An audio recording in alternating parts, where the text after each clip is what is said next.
Hey, everybody. My name is Duchess, and this is where we talk about true crime and missing cases. And tonight, we are going to be doing a special live stream to focus on missing people in the state of Tennessee. And I want to welcome my special guest tonight. We have Arctic Fox True Crime. Welcome, Arctic Fox, in the chat, please. How you doing, Arctic? Doing good, doing good. Okay, great. And also, we have a very special guest. First time here is Chico Corrupt Chronicles, who is from Tennessee. So, everybody, welcome Chico.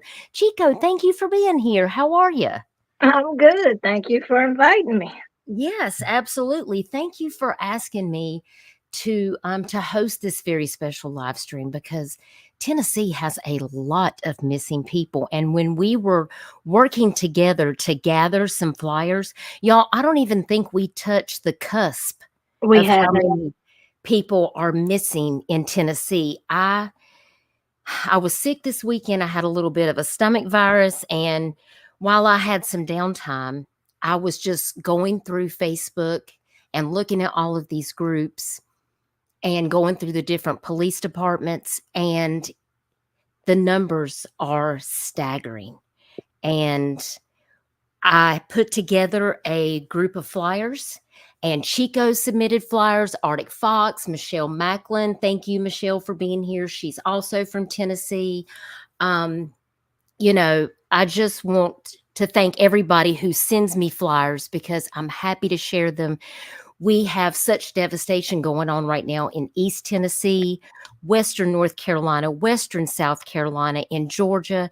And now we've got a Category 5 hurricane headed for Florida who has already went through Hurricane Helene and not yet recovered. So I just we've got to pull together. We've got to put our differences aside, political, whatever it is that is dividing people in the community. We need to put that to the side because there are issues going on in the United States right now that is so much bigger. We are fighting battles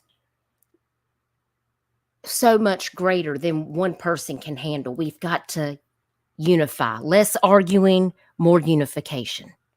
So I'm going to go over here to the chat and see what everybody's saying so I can welcome everybody in here. Hey, Michelle, thank you so much for being here, and thank you for contributing to the flyers that we're going to show tonight.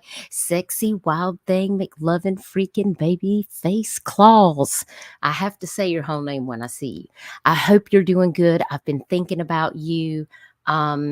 I know you reached out and was telling me what's going on with you going through the hurricane. So I've been thinking about you, and I hope you're doing good. Hey, Sunday Doodles, so good to see you. Hey, Rondi, how are you? Hey, Lisa Joe, it's good to see you. Hope you're doing good.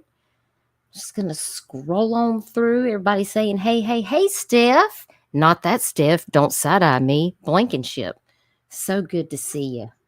Hope you're doing good. Hey, Amethyst Moon. I'm so glad to see you.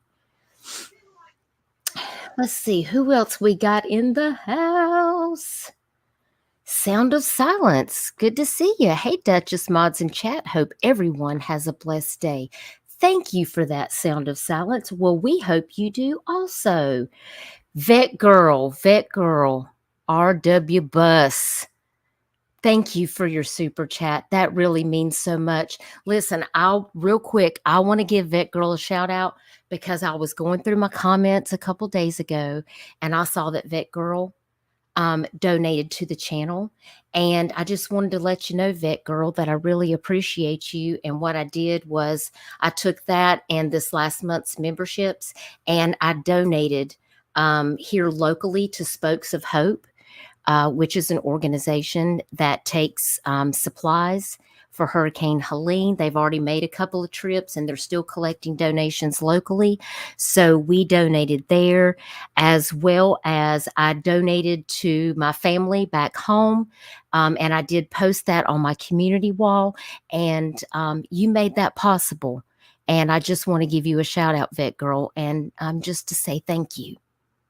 You didn't know that I was going to do that, but God put it on my heart that, hey, I can take this and I can just add it to what I'm already doing because I want to pay it forward.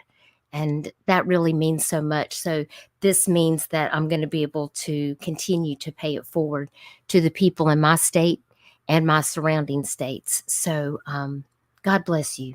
I really appreciate that so very much. And if you want to become a member of the channel, you can always do that. Thank you, Nightbot, for being here and not being difficult tonight, because sometimes Nightbot does not want to cooperate. So that's always a plus. Thank you, Vet Girl. That really means a lot to me. Hey, Honey Elder. It's good to see you. I hope you're doing good. And there's Chico in the comments. Hey, Truth Finder. Yes, I think, listen, it's just, we're not always going to agree on things, guys. We might look at a case differently. We might feel differently. Listen, Cold Case Crystal and I don't agree like 91% of the time. But like, she's one of my very good friends, and I have a lot of respect for her. Like, we can adult. It's just whether or not we want to.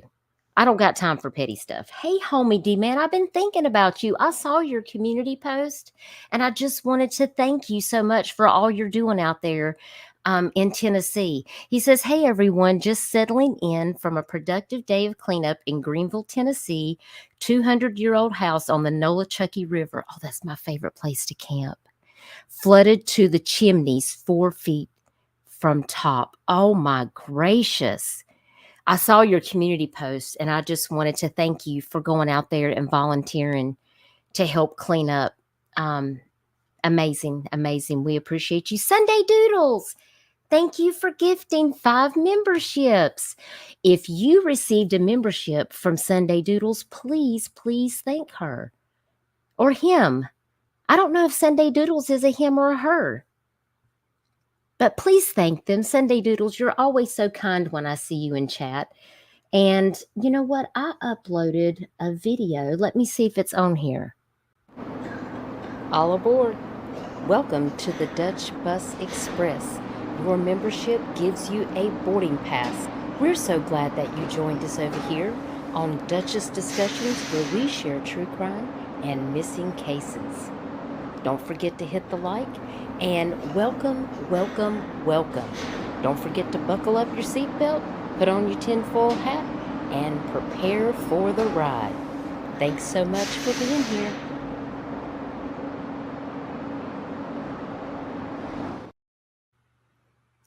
Y'all make sure you thank Sunday Doodles for your membership. I appreciate you so very much. Hey, Cash, you've been a member for 6 months. Woo, woo. Thank you, thank you. Hey, Sheila D, good to see you. I'm so glad to see y'all come over to listen to and watch these flyers, because I appreciate that, Vet Girl. These flyers are so important. We got to get these faces out there. Hey, Debbie Johnson, it's good to see you. I haven't seen you around in a while. Hey, Terry, good to see you. And anyone that I missed, we're going to jump into these flyers. Arctic, Chico, is there anything that you want to start out with before we start sharing these flyers and talking about these missing people? So, my biggest thing with this, especially in Tennessee, or let me rephrase that, on my side of Tennessee, because we also witnessed them find a missing teenager and her child in less than day and a half. They found her this weekend. But in Memphis, you don't get that type of response. You don't, unfortunately. If they're 16, 17, they're considered runaway, and there is no looking. They tell the family, oh, they'll show up. Yeah. Thank you, Aussie Trisha, for the $14.99. It's so good to see you. I hope you're doing well. I appreciate you so very much. And Vet Girl, you have blessed me immensely. I'm gonna get choked up. Don't use your own. Be well. You're gonna make me cry. You don't have to be that kind. I really appreciate you. I did hear that the 101st Airborne is coming. It really means a lot to me, especially because this is where I live, y'all. People, I'm still missing 2 friends that I went to college with. So I just want to say thank you because we got to pay it forward and help. So sorry about that, Chico. I just happened to see that. So No, by all means, go I ahead. didn't want to go and forget that. Thank you, Sexy Wild Thing, for being a member for 2 months. I appreciate you, darling. But that's what bothers me with these cases, and it also happens to adults because I know 2 people. One was family, and one was a family friend that I grew up with. Adults, police didn't look for them. The family had to pretty much look for them. Yeah. And I feel like just like I thought somebody just said in chat, I was going to say the same thing. Honey Elder, is it just me, or are there a tremendous number of young ladies specifically missing in Tennessee? I have actually seen, it's really a variety, to be honest. And when we start looking at some of these flyers, you're going to see what I'm talking about. Yes. But Memphis, I have to say Memphis is the most concentrated area of missing people in the state of Tennessee, in my opinion. What do you think, Chico? No, you're right, because, well, a lot of people, if you're not from Memphis, you don't know, but Memphis is a hub. We are a hub of sex trafficking. That's not a secret. Everybody know I-40, I-55, 60, like everybody knows. So it's no secret that we have a lot of that. But like you said, it's also mixed. It's not just a concentration of women. You also have men out here, grown men. Nobody's looking for young I men. have seen a lot, yeah. And we're going to look at a lot of those because I do have quite a few. And we're also going to take a look at NCMEC. I think that will be really good to go through the Tennessee missing kids. I did go to kind of look at those, and I saw that the first 5 that I clicked on, when I went to click on them, it said that they couldn't be found. So that means those kids were located. And that is a really positive thing. So I don't know really where to begin, but I did upload. Well, listen, I loaded as many flyers as StreamYard would let me load. And let me just tell you, there is a maximum. Because StreamYard was like, no, no, no, no. This is it.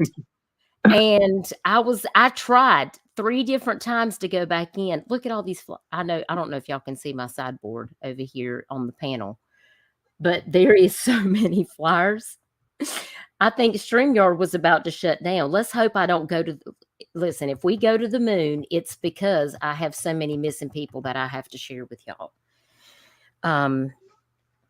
So I'm just going to start sharing some flyers. We're going to talk a little bit about each flyer. And yes, I might have broke the internet, Cash. It's very possible. It happens at least once per live that we go to the moon. And it will happen during this live stream. So just buckle up and get ready because you just never know when it's going to be. Now, the first flyer that I'm going to share is one that I actually just made today. This is Matthew Bennett. And he was last seen leaving his residence in the area of 18th Street Southeast, wearing a yellow and green shirt with jeans and brown and camo cowboy boots. He is 6 foot tall and approximately 200 pounds. And Matthew is an adult, but he has special needs. And this is out of Cleveland, Tennessee. And I don't know, I may have to go over there and check because I have been running around ever since I made this flyer. And I just wonder if Matthew has been found. He has been found safe, guys. That is wonderful news. That is wonderful news. I just have not had a chance to update. That worried me so bad. I immediately went over and made him a flyer. because we have to protect our people that are elderly, that have disabilities, are autistic missing, because they're not able to try to get home safely more so than other people. They are kind of at a disadvantage in some ways, and we need to be sharing their awareness more so than ever because they are endangered. So praise God that Matthew was found safe. That makes my night. We started out on a good note, y'all. We Yep, started we out on a did. good note. I don't know. Hopefully that's going to be a good sign. So yes, yeah, y'all just, let's celebrate in the chat. So, hey, James Tate, thanks for joining us. Good to see you. Hey, Aries, thank you for giving us the update on the hurricane. I know it's scary, isn't it? And listen, my two friends, I did see somebody ask me in chat. One is from near Lake Alert, Chimney Rock area, and the other one is from near Black Mountain. But I did get a text message just a little while ago that somebody may have some information that they are safe, but I'm just waiting for the confirmation. So positive thoughts and prayers for that, because I just don't want to see anything bad happen, because they're good people. All right, our next flyer that we have is Marquitha Lynette King. And she does have a NCMEC number. It's 2032617, which is up here in the upper right-hand corner. And she has been missing from Memphis, Tennessee since September the 25th of 2024. She is only 14 years old. She does have an NCIC number, and she was last seen in Memphis on Wednesday, September the 25th of 2024. And you can report this to 1-800-THE-LOST. You can call 911, or you can call the Memphis Police Department, and you can see the number here on your screen. Do you feel like, Chico, that there are a lot of teenagers missing in Memphis, or do you feel like there's more adults? I would probably say teenagers. Mm. Every day we have a new one on the list. Almost every day. I'm not going to say every day, but yeah. Wow. Yeah, I would definitely say teenagers as well. When I'm posting to my community wall, without fail, there'll be 3 or 4 teenagers missing out of Memphis almost every single day that I'm posting to that. You know, in a little bit, I want to take us over to Facebook to look at a couple of missing groups for Tennessee. And they have a special group that's just Memphis, Tennessee missing. Yes. And it's packed. I couldn't believe how many people were missing in just Memphis. It was overwhelming. Okay, our next flyer that I have on the list is Jody Anderson. And Arctic, I'm sure you've probably done a video on each one of these people. Probably a good chunk of them. I don't always get my videos out on everyone, but if I don't do a video, I at least share them to my community page. So, Arctic, you are amazing. If you're not subbed up to Arctic Fox True Crime, can one of the mods drop his link? And can one of the mods drop Chico's link? You guys need to be subbed up to these channels. They are sharing factual information. They're talking about cases. Chico focuses mainly, like she's talked about, the Tyree Nichols case, which is extremely disturbing case. If you don't know about that case, you need to go over to Chico's channel and check it out, because she's giving you all the details and her thoughts about it, and you don't want to miss out on that. So thank you, mods, for dropping that. You definitely need to make sure you're subbed up. Now, this is Jody Anderson, and she's missing out of Nashville, Tennessee. She was seen on June 5th of 2017. She'll be 26 years old now, according to this missing flyer that I saw. She's 5 feet 4 inches tall. She weighs 160 pounds. And this, of course, was at the time that she went missing. She was last seen in Nashville, like I said, on June 5th, 2017. And she frequented the area of Brick Church Pike and Trinity Lane. And the last person known to have seen her was an officer with the Nashville Police Department who gave her a citation that day and then let her go on her way. And Anderson has never been heard from since. She was very active on Facebook, but she has not made any post on her account or responded to any messages since her disappearance. She left behind a 1-year-old son. She has brown hair and brown eyes, and she goes by her middle name, which is Brooke. So she would go by Brooke Anderson. Her ears are pierced. Her upper lip is pierced. And she has a tattoo of the phrase "daughter of a king" on her chest. And you can kind of see a little bit of that in the flyer. And that's right over the collarbone. So if you have any information on Jody Brooke Anderson, please call the Metropolitan Nashville Police Department.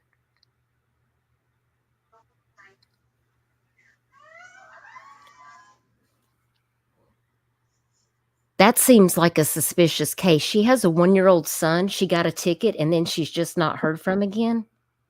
That's what I was expecting to say is, I find it suspicious that law enforcement's the last people to see her, and then she's never seen or heard from again, because she wouldn't just leave a 1-year-old son behind.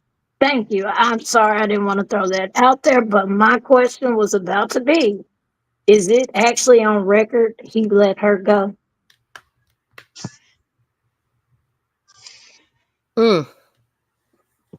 Well, sometimes we have to have this discussion. I mean, it's the things that you don't know. Like what really transpired after that ticket. And I'm not going to say it's not possible, especially in this state. We've had so much corruption with the police in Nashville, Millersville, Memphis. I keep naming.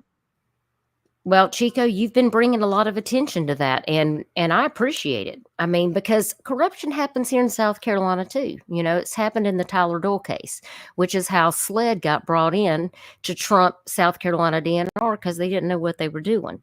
I mean, it does happen. It doesn't mean that all law enforcement is bad, but some law enforcement are negligent, and some are just not properly trained, and they are acting above and beyond what their abilities are. Mm-hmm. And the negligence happens everywhere. I can tell you 2 different cases that are 30 years old here in Arkansas, here in my town, where law enforcement had collected evidence and misplaced it for years. One of the cases, they finally found it and they finally did testing on it. The other case, they literally had to find a truck after almost 30 years and pray that they could get any type of evidence from that truck, because they lost the blood, the hair, and everything that they had collected in the initial search 30 years ago. See?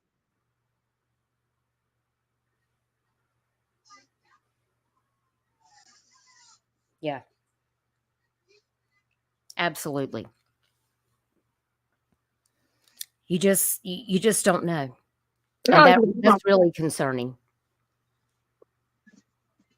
No, you don't, and that's why that was my first question to myself. So is it like on a dash cam that she walked away and just, or it could have been a boyfriend? We don't know, but like Arctic said, it's very suspicious that the last person to see her was law enforcement. I wasn't expecting, honestly, to read that. And then I kind of got the chills a little bit because I got questions. And hey, everybody coming in. I just wanted to say, hey, we got Nash 24. Hey, Roberta. Good to see you. Hope y'all were doing good. Thanks for being here. Hey, T. Marie.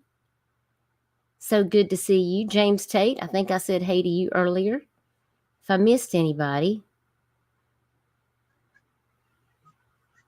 Hey, Eastern girls. Good to see you. Hope everybody's doing good. Now let me pop on over to this next one that we got here. Let's see, there we got Jody. And then Janiyah Wheeler age 17, out of Hermitage, Tennessee. I'm going to have to go over and look up her information because I didn't have time to make her a flyer, but I do want to do that because I have not seen a flyer actually made for her.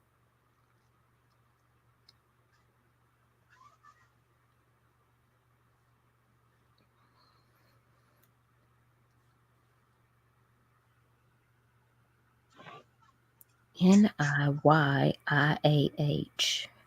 That's an unusual spelling, but it's pretty.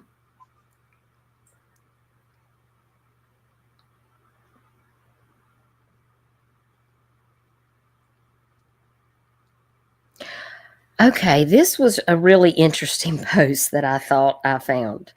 There is a lady on Facebook who posts and shares these missing flyers, and it looks like these people on September 18th had basically posted a series of flyers, and it had Janiah Wheeler on there, and then this lady named Lena posts, Janiah Wheeler isn't missing, praying for the safe return of these other ladies.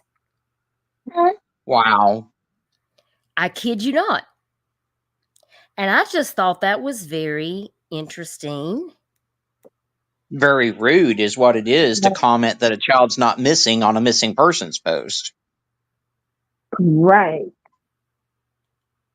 I don't know. I thought that was extremely. What? Excuse me? Okay, I just thought that was weird. Okay, let me get over here to the TBI so I can read her information to you. I cannot focus on this crazy negativity out here. I just don't understand people. Here we go. On the 23rd, it was shared on the TBI that said, on this missing Monday, we would like your help finding Janiah Wheeler, age 17, who is missing from Hermitage, Tennessee. Janiah has been missing since May 27th of 2024 and has been our Missing Children of Tennessee on the website since September 11th. She may be in the area of Hermitage or East Nashville. She's 5 feet 4 inches tall, weighs 175 pounds, has black hair and brown eyes. And if you have seen her or have any information regarding her whereabouts, please contact the Metro Nashville Police Department at 615-862-8600, or you can call TBI at 1-800-TBI-FIND. Hey, Doug, I Yes. also found something that said Janiah's mother reportedly said she realized her daughter was missing on August 11th, then reported her missing August 12th. Wait a minute. But the TBI saying that she's been missing since May? Mm-hmm. Explain it to me. I don't know. And then this other woman says that she ain't missing. It sounds like some fuckery to me. Sounds Oh, like you that. always got some Karen out there saying, "Oh, they just ran off because they want to be a brat teenage kid," and it annoys me. And they get blocked from the groups that I admin whenever they make a bullshit comment like that. Yeah. Yeah. For sure. That's crazy. Well, we're going to pray for Janiah to be found and for the other nonsense to stop because that don't even make no sense to me. No, it don't. Now, I have another one that's on TBI, so while I'm over here, I'm going to look him up too so I can read his information.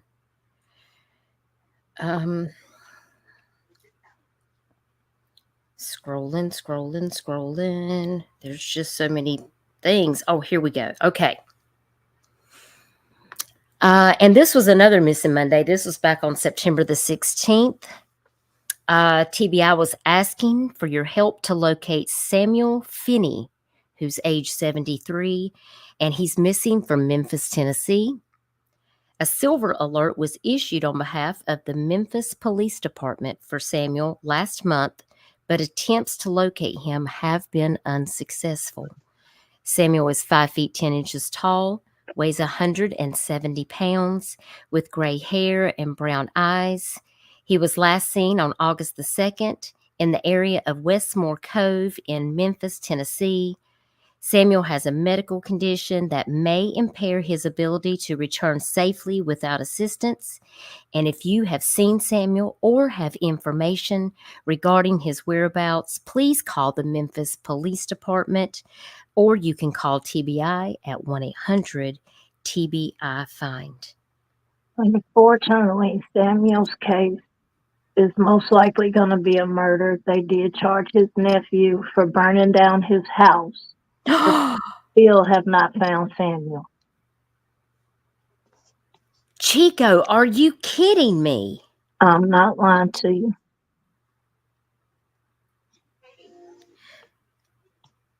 What? But yeah, Samuel, yeah, his case has been in the news for the past month. His nephew is being charged. I know his daughter came here because she stayed out of town. They've been trying to find Samuel, but unfortunately they haven't been able to. But the nephew burnt down his house. The nephew was staying with him and was supposed to be taking care of him. Hold on, let me get over here. I'm gonna find this article.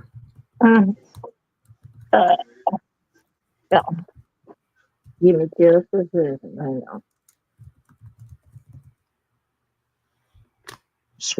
These cases lead a little more hope in humanity every single day. Okay, hang on. Let me take him off the screen. Y'all, I cannot. Look at this. For 2 months is now part of a fire investigation. It's a new addition to a complicated case involving a Memphis family. Now, the missing man's nephew is now facing charges. He's right here. I got a chance to talk to the man whose missing daughter as this investigation continues to unfold. A charred roof, smoke damage, and an open front window. A South Memphis house fire, the latest twist in an ongoing nightmare for Carla Jackson, who talked to us from Atlanta. These past 2 months have just been, to be honest, it's been hell for me. It has. It's been a lot. Last night I cried all night long. Jackson hasn't seen or heard from her 73-year-old dad in 2 months. Samuel Finney was last seen on August 2nd while living in this home with his nephew. I want to know where my dad is or what happened to him. Finney's nephew and caregiver at the time, Christopher Collins, is now charged with assaulting Finney one day before he disappeared. The report details how Collins allegedly grabbed him by the shirt and dragged him out of the house. On May the 7th, when Chris picked him up from Georgia, I specifically said, Chris, make sure you take care of my dad up there.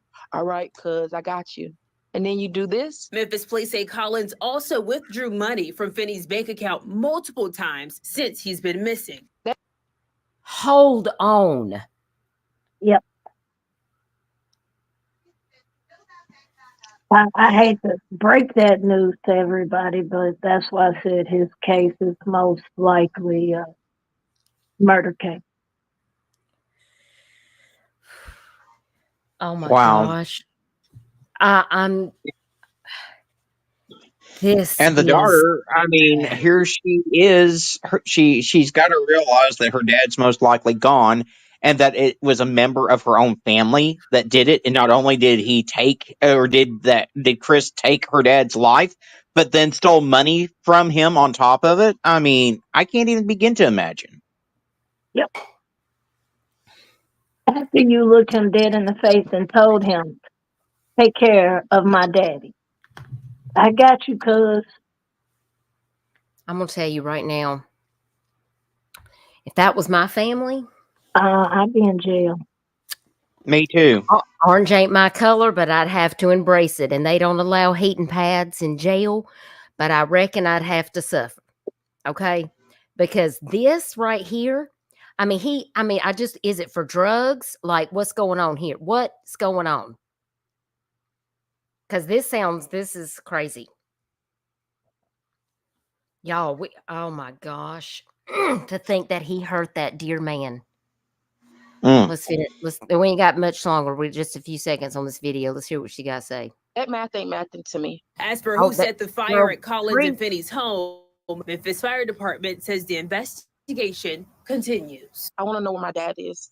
That'll give me relief. That's the only relief. I'm still not at ease about any of this. Definitely a hard time for that family. Now, Collins is due back in court on Monday, and Jackson says that she is pushing for his bond to not be reduced. He shouldn't get a bond. What are you talking about? Yeah, that's the other thing in Memphis. Everybody gets a bond now. And for the search for an elderly man who is... He shouldn't get a bond because I just don't know that he's... Oh, my gosh. How sad. How sad. Let me share his face one more time. Samuel Finney from Memphis, Tennessee. Hey, Truth Reigns. Thanks for being here. Hey, Darcy. It's good to see you. I hope you're doing good. Thanks for being here. While y'all are here, don't forget to hit the like button. I appreciate it. And please share this out so we can get these faces seen, because this is really important. Terry Dean says, if he could do that to family, imagine what he's capable of doing to strangers. That is scary. I don't even want to know. I didn't like it at all.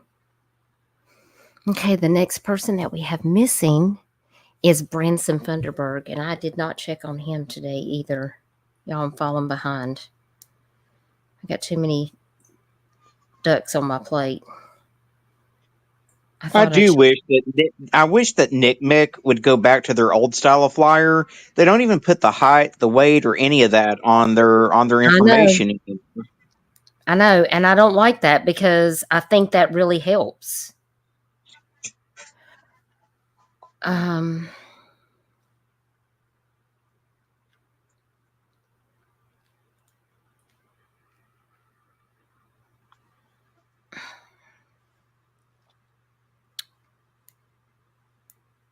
Hold, please.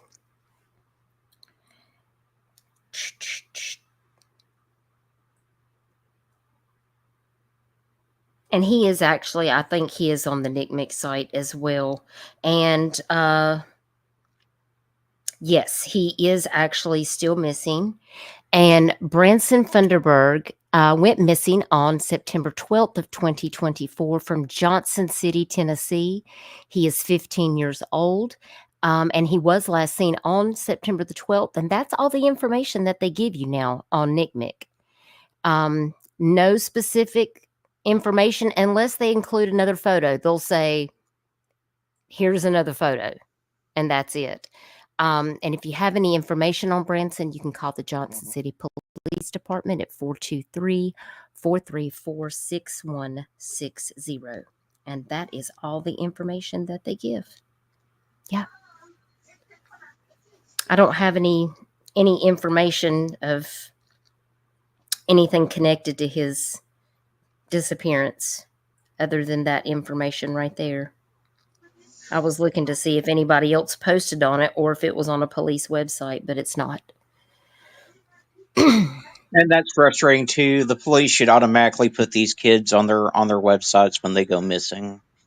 Yeah. You know, and it's sad to me that the family hasn't posted about the missing child. I mean, that's something I would expect every family to do, is to make posts trying to find their kid when they go missing. Yeah, and it makes me wonder if he's in foster care, because here in South Carolina, we have a lot of kids running away from foster care. I have I bet I've made a flyer for several of them at least 2 or 3 times. Oh, because yeah. They'll run away, they'll come back, they'll be gone again. And I just wonder because listen, when kids run away, sometimes you got to start questioning what they're running away from. Yes. Because I've witnessed that as well. Kids running away due to abuse and, things of that nature. Right. Yeah. That's what really concerns me. Because when I start seeing a pattern, Mm-hmm.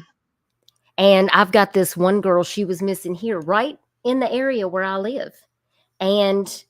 But 2 months before that, she was missing one county over in Marion County next to Horry. And then the next month, she was missing after she was found here in Horry County. She was missing in Georgetown County. And now she's missing in Anderson, South Carolina. And this is like the 7th time she's gone missing. And I'm like, what's really going on here? What is Maya Allen running from? I want to know. Because something ain't right. It's strange to me. And I just worry, like, what are children really going through? There's things that you don't know. I guess if somebody took me away from my parents, I might try to run away and go back to them too. Yeah, but 7 times. 7 times she has ran, and they have her in different counties every time. So they must be relocating her to different foster homes in different places. And she most likely don't trust them, so she gets down. But why she don't trust them? Well, that's a good question, isn't it? Things that make you go, That's right. Now, the next flyer I know y'all are going to be very familiar with. It's Sebastian Rogers. And Sebastian was an Amber Alert in Sumner County, Henderson, Tennessee. And the Sumner County Sheriff's Office put out the alert originally on September 26th, 2024. And Sebastian is 15 years old. He's a white male. He's 5 feet 5 inches tall, weighs 113 pounds with brown hair and brown eyes. Sebastian was last seen on the 26th of February in the area of Stafford Court in Hendersonville, Tennessee. Sebastian was last seen wearing a black long-sleeve shirt, black track pants with a white stripe down the side, and glasses. He may be wearing no shoes. And Sebastian has a medical condition that may impair his ability to return safely without assistance. Sebastian is high-functioning autistic. There is a $50,000 reward being offered by the FBI. And if you have any information, you can call Detective Carter. You can call TBI Agent Simmons. You can call the Sumner County Sheriff's Office. And you can even call the FBI if you have a tip.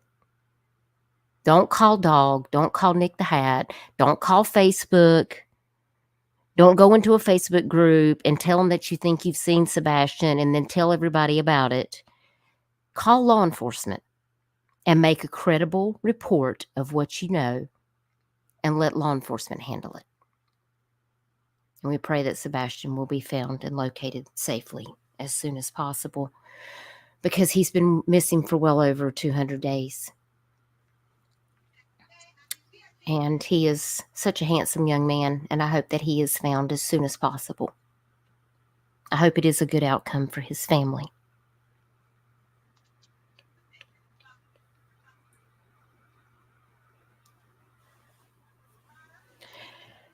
Okay, the next missing flyer that we have is Layla Santinello.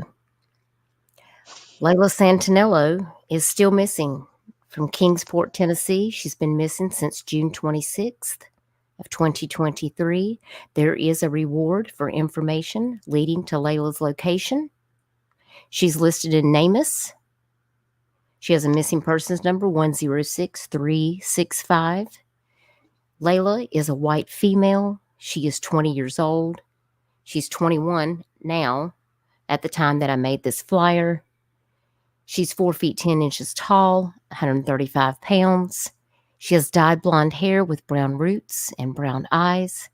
She has many tattoos. She has a Roman numeral on her collarbone, and she has Nova Grace tattooed on her left forearm. She's considered an endangered young adult in accordance with the Holly Bobo Act in Tennessee. and that was issued on behalf of the Kingsport Police Department. Layla was last seen on June 26th, and she was observed going door to door at the motel wearing a white tank top, black leggings, and no shoes. And if you have any information, you can contact Kingsport PD Detective Bill Clare, or you can contact TBI, and there is an anonymous tip line. And I know her mother is on Facebook, Jennifer Santinello. And Arctic, tell us about the post that someone made out to Jennifer Santinello about Layla. Did you know about that? Yeah, someone had reportedly spotted Layla. Now, I don't know what came of that. I do know that they allegedly reported the sighting to authorities. So I haven't heard anything else, though, to see if it was her or what became of that lead. So.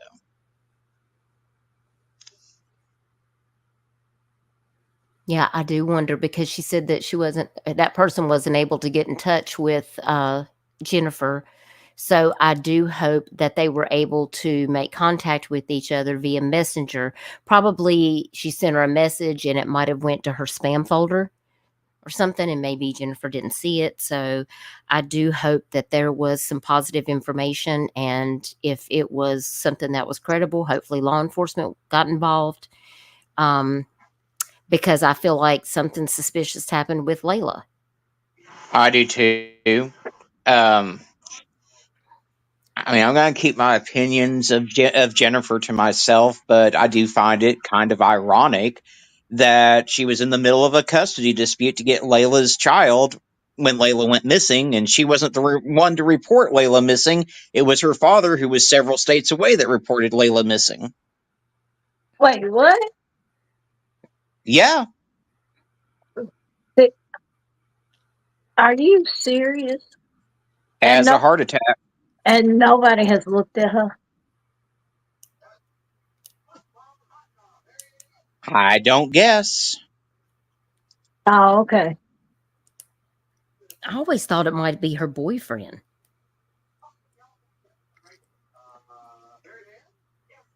Like, because wasn't she living with her boyfriend?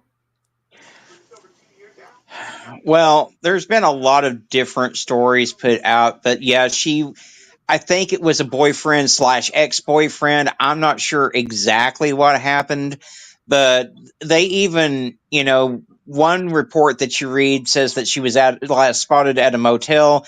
The other says that she was last spotted at an ice cream shop. So it really depends on what you're reading. I mean, honestly, I worry that something tragic did happen to her. I don't know at whose hand, but it's been way too long that she's been missing, and she's not the only one. We've got another little girl, Holland Snap, that's missing from that area too. And apparently Layla and Holland, from what I've been told, were in the same circle of friends. They didn't know each other, but they had the same circle of friends. Right. And Michelle said, wasn't it her boyfriend who sent Jennifer the fake Cash App request? Yes, it was. Yes. That was what always made it sus to me. Amethyst Moon, to answer your question, she says, can anyone verify that NamUs waits 30 days after the missing has been reported to police to list on their website? Amethyst, what I can tell you about NamUs is, number one, if police has not sent the missing report over to them, they will not automatically list the person on NamUs. We had to fight to get Tyler on there, and it's because South Carolina DNR didn't even want to file a missing persons report on him. So therefore, NamUs would not allow the family to register him on there because the police wouldn't even do a report. So it was like pulling teeth. And once the police report was done and filed an official report, then he was added within once they got all of the information, the photos and everything, I think it took like a week to get him up there. But of course, by the time we got the missing persons stuff done, that was month 3 because they did not want to file a missing persons report. So really, it's just about the police reporting it to NamUs. And based on that, it just depends on how long it takes them to get it uploaded, really. It's just about the worker, whatever the regional manager that you have, how critical the case is. Mm-hmm. You know, if the And what family's putting frustrates pressure on me them. is that last year they signed Billy's Law into effect, which mandates that law enforcement enter every person into NamUs, and it's still not being done. It's still Nope. not being done. Nope. And it's the law. It's the law now. So where's the oversight committee for that one? That's a good question, Chico. I'm just saying. I'm not saying our government is horrible. I'm gonna admit that. It is. I They're mean, it's just the horrible. way it I is. mean, they put themselves first and their pockets first before us. And it's very unfortunate because yes, we do keep this country moving, but the lack. Well, our government is too busy with their cocks out playing Star Wars like their lightsabers on the Senate and Congress floor, trying to block everything that the opposing party is trying to do to get passed. They can't work together to save their damn lives, which is why nothing ever happens in this country. Exactly. No, you're absolutely right. But it still doesn't give y'all an excuse to be shitty towards like missing people. Listen, Let's see what it's not happens. the people. Sometimes it's the government, and it's not about the party. No, Sometimes it's really just about the people who are in the higher position, because power is a real thing. And when they get into those positions, it's not about sides for them. It's just about powering over the people. And that's why I say less arguments, more unity. You know, yeah, because this, you know, uh, it makes it so difficult. it does. It's that saying that united we stand or divided we fall. And we have so much division going on right now. Like it's you got pro police and then anti police and this and that and this and that. No, I don't expect everybody to sing kumbaya and say, I love you, man, but we do need to come together because of our government. Like you said, it's not just one side, it's both sides fucking us around. And they think we're Mhm. too stupid to see. Yeah. In a perfect world, we'd do away with parties altogether. It would encourage critical thinking for people to actually use their brains and listen to what people are saying. Because in this country, far too often, people just look at what letter is next to the person's name and check mark the box. I always vote according to what the person is saying. I vote Democrat, I vote Republican. It depends on the person, but Mm, I'm also right in the middle of the aisle. I'm not extreme left or extreme right. So, yeah. Right. I understand. Uh, And really, it's just about you gotta vote with your conscience, which you feel is the best. Because, you know, even though I might I might be with a certain party, or I might feel a certain way, like I'm not gonna always even agree 100% with what that person is about. What I care is, if do they care for the kids? Are they gonna try to put a stop to human trafficking? Are they gonna utilize the money to help the people in this country to keep us safe, away from bringing more drugs and more harmful criminals into the country that's going to be hurting our kids and trafficking men, women, and children all around the world? mhm, yep. Because that's what this platform is about. And those are the, like, exactly. I have to look at the things that I care about. And if I see, no matter what it is, if they are not taking care, because children can't take care of themselves.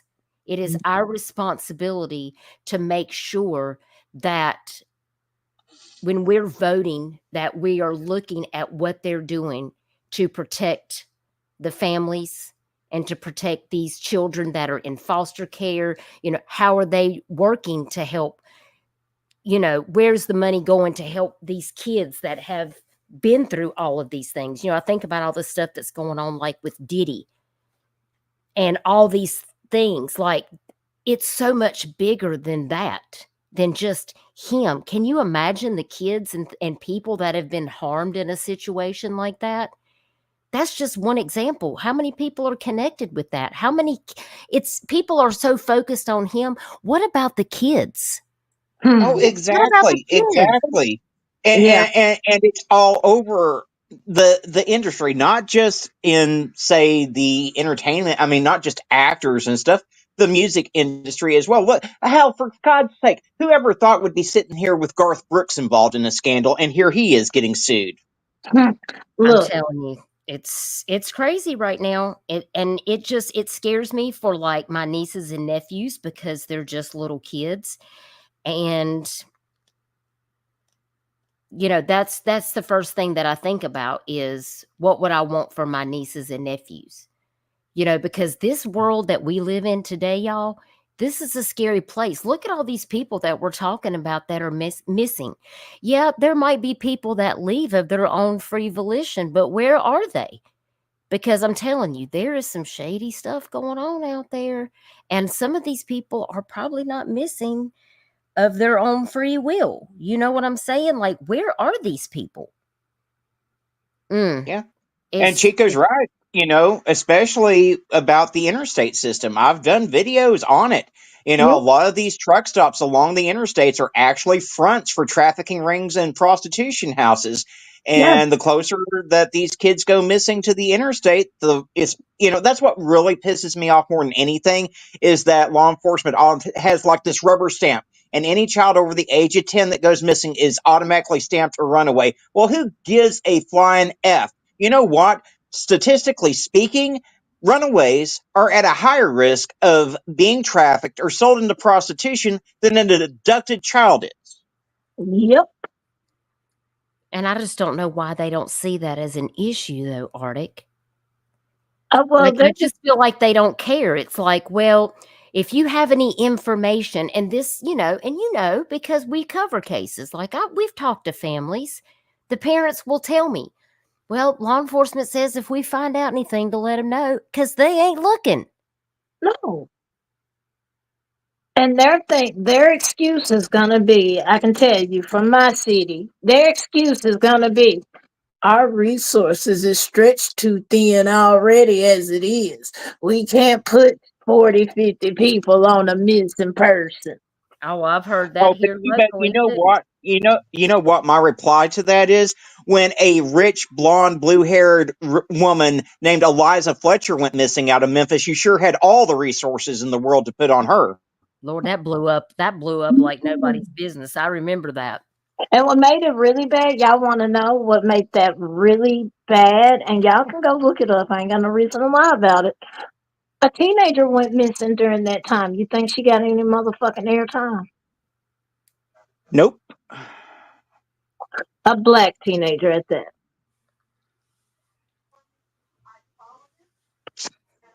Yeah. 'Cause It's the black community was mad as hell about that. I mean, I understand their frustration. I do. I get it. I understand. All the time, they're overlooked. Um, they're stereotyped. Some of these people really do have good hearts. They're just in bad situations.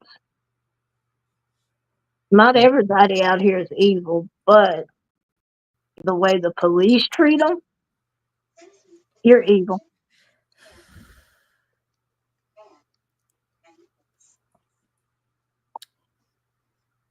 Well, I don't see that Jennifer Santinello has posted anything on her wall in regards to having spoke with this person. She didn't share anything saying, "Hey, we have this lead" or anything like that. So maybe it's something law enforcement's looking into to verify if it's real or not. And hopefully we'll be able to find out soon if there's any viable tips. I just hope that she's still out there and that she's okay. So if you see any of these flyers that we're sharing here tonight, please share them out on your social media because it's so important. Yeah, and make And sure you give the stream a like too. Help get this into the algorithm because, like Amy said, if this was a drama channel and we were just talking a bunch of bullshit on the parents of missing kids, would have, 500, 1,000 people in here instead of what we've got Exactly. in here right now. Exactly. Thank you, Amy, Crafting with Amy, for being here. Hey, Missy Nora. It's good to see you, darling. You don't have to be sorry for being late. We're just glad you joined us. Hey, Chris Gideon. You're going to get help on awareness on cases. That's wonderful. Hey, SG. So glad to see you. I hope you're doing good. Now, here we were just talking about Holland Snap. Here's a flyer that I made for her. Holland Snap was last seen October 5th of 2023. She's been missing for a year, y'all. Out of Kingsport, Sullivan County, Tennessee. When Holland went missing, she was 19 years old. She's a white female with brown hair and hazel eyes. She's 4 feet 10 inches tall and weighs 110 pounds. The family stated they last spoke with Holland on Thursday, October 5th of 2023, and this was unusual as they normally speak with her daily. So if you have any information or you've seen Holland Snap, please contact the Sullivan County, Tennessee Sheriff's Office at 423-279-7330. And that is the same place that you can call if you have information about Layla. You can call the Kingsport Detective Bill Clare at that number. You can call TBI, and there is an anonymous tip line for Layla at 423-212-5804. And of course, in either one of those, you can also call 911. But both of these girls from Kingsport, Tennessee, please share their flyers around because they need to come home immediately. Mm-hmm. Their families are missing them. Now, this next flyer is a person in Tennessee that's been missing way too long, Miss Tabitha Tutors. Here we have this age progression that I updated her flyer not too long ago when I did a live stream in regards to Tabitha Tutors. And Tabitha has been missing since April the 29th of 2023. And she was last seen at 7 a.m. at her home. She would be, let's see, did I make this one? I think I made this one, might have been earlier this year or last year. So she's 33, possibly 34, from Nashville, Tennessee. Her photo is shown in an age progressed to 29 years at the time of her disappearance. She was described as being 5 feet 1 inches tall, weighing 100 pounds. She has sandy blonde hair and was last seen wearing a pair of mud jeans, white Reebok shoes, a light blue shirt, and a blue jacket. Tabitha has a birthmark on her stomach, a scar on her finger, and her ears are pierced. And there is still a $50,000 FBI reward for information on her whereabouts. I know her family is still adamantly seeking answers for what happened that day to Tabitha. I think she went down to catch the bus from her house, and apparently there was a strange car that was seen nearby when Tabitha went down to get the bus, and Tabitha's not been seen since.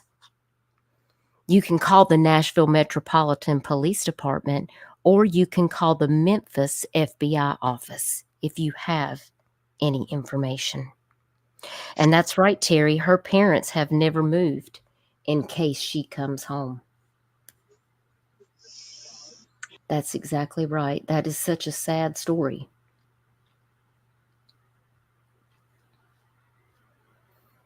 I know, Aussie.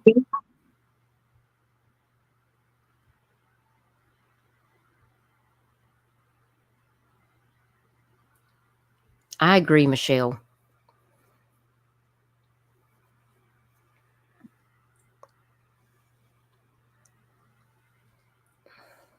I agree. So if you see Tabitha's flyer, please share it because I'm telling you, her family is still actively looking for her, wanting to see if anybody has a tip. And I'm sure they are on social media, and I know they see it when people share her name and tag her. So, And Tabitha's case is one that really frustrates me because, again, it is one that law enforcement wrote off as a runaway case, before they ever took it seriously. Yeah. Now, the next flyer that I've got is Michael Andrew Fustel, and he goes by Big Mac. He's missing out of Crossville, Tennessee, and he was last seen on June 22nd of 2023. And I actually had someone reach out to me who is local to that area and told me about his case and asked me if I would make a flyer for him. And I told them that I would. So that is why I have this flyer. And at the time that Michael Andrew Fustel went missing, he was 30 years old. 6'3" tall, 170 pounds, light brown hair and brown eyes. He was last seen getting into a silver Ford Taurus at a business in Crossville, Tennessee on the 22nd of June. And he was supposed to be given a ride to West Tennessee by the driver of this vehicle, and he never made it to where he was going. Michael was wearing a white t-shirt and white athletic tank top, dark gray sweatpants, and black Nike tennis shoes. He has a tattoo of the word soul on the right side of his neck, Fustel on his right forearm, stars on his shoulder, blue and flesh colored, with In Memory of Dad tattoo on his left upper arm. He has tattoos on the backs of his arms close to his elbows. On the right arm is a clover with bro. And then the left arm has a flower with sis. And then his mom tattoo on his chest and a question mark on his right hand between like his thumb and pointer finger. He is in the NCIC. His NamUs case is pending. Don't ask me why it's pending, but I wonder if they have his NamUs case up. Let me go over here and see if it's active yet.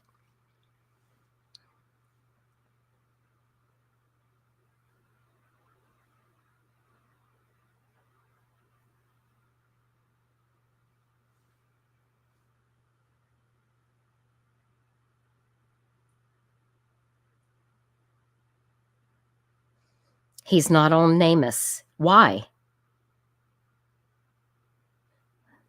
Hang on. Let me make sure I spelled his name right. How long does it take them?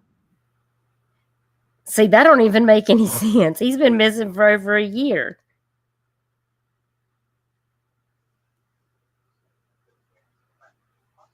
Told y'all the fuckery be real in Tennessee.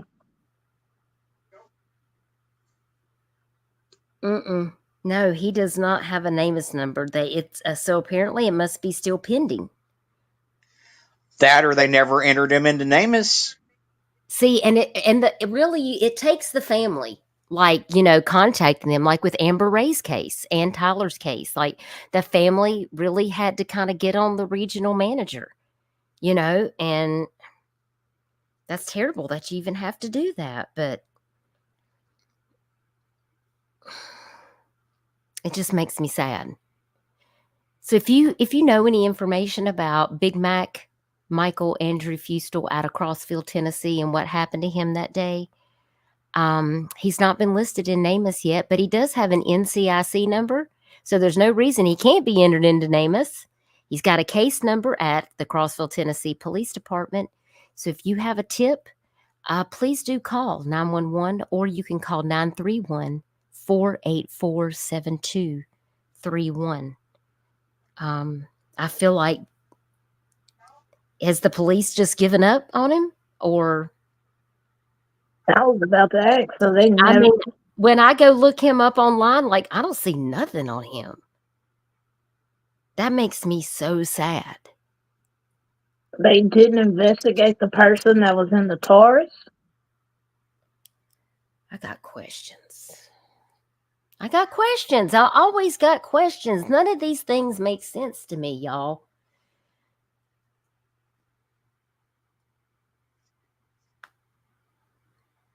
He is one of the good ones, isn't he, Vet Girl? He sure is. I don't know. If you see this poster, please do share this around if you see it, because I feel like Yeah, I've covered Michael on my channel. I know I covered him. Yeah, Michael needs justice for sure, because I just feel like something nefarious is going on here. You're landing in Nashville. Will you be safe, Vic, girl? Thank you so much for being here, and thank you again for your support. I really appreciate you. God bless you. Our next missing flyer. Well, this is supposed to be. No, this was the reason I have this one up here is because even though this is out of Illinois, this is a homicide that where his body was actually found in Tennessee. And there's like a missing persons investigation, but he was recovered in the Mississippi River near Memphis, Tennessee. And there are still no answers in this case. And I bet Chris Gideon, if he's in here, he knows what this case is. Don't you, Chris? Chris, you still in here? This is a case that I really hope that the family might one day come forward and want to talk to us about, because I got a lot of questions about this case. And, you know, this guy was a missing person, but how do you start out in Illinois and then they find you in the Mississippi River in Memphis, Tennessee? Like, what actually happened? This is a case that bothers me too, because they think it's homicide. It most likely is, and putting them in the Mississippi, that washed away all evidence.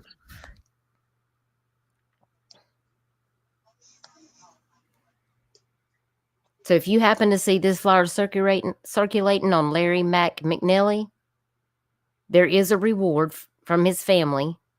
This happened on September 11th of 2019. There was a house fire in Illinois, and the previous evening at his house on McDaniel School Road in Alexander County, and he was the homeowner and the sole occupant. They have not heard from him, and he was not located on the scene where the fire took place. So a missing persons investigation ensued. His family's been looking for him. But then September the 13th of 2019, agents learned that his body was recovered from the Mississippi River near Memphis, Tennessee. And the case is being investigated as a homicide, but I have not heard any updates on this case. So, more nefariousness. I question if drugs and nefarious people are involved. If Chris was in here, he could probably tell you in the chat.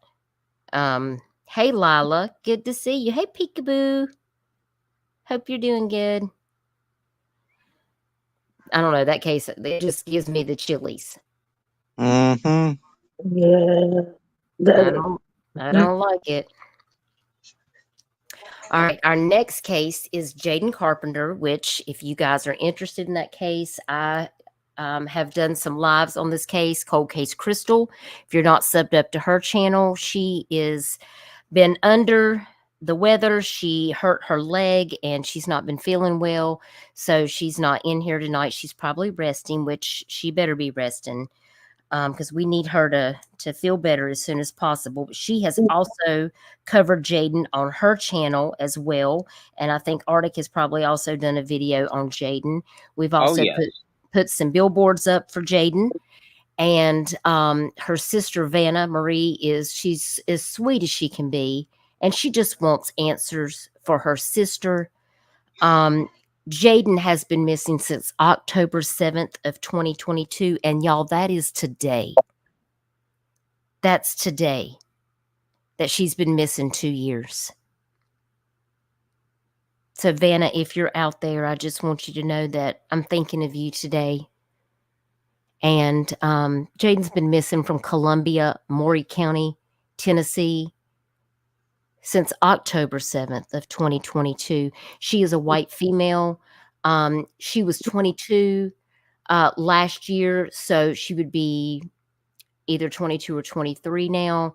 She has brown hair and blue eyes. She's 5 feet 6 inches tall, weighs 130 pounds. She wears glasses. She's also known as Shug. She was last heard from or seen around October 7th by her ex-boyfriend via Snapchat when she called him to say it's like something was wrong. And then they got disconnected, and her ex-boyfriend couldn't get back in touch with her. She was living with her boyfriend, and apparently the story goes that she said she was going to take the car after midnight into town to get something to eat. And apparently she decided to leave the car in the middle of the road because she told the boyfriend she couldn't do this anymore. And she left all of her belongings and everything she owned at his house and just got out of the car in the middle of a street in the middle of nowhere and just walked away.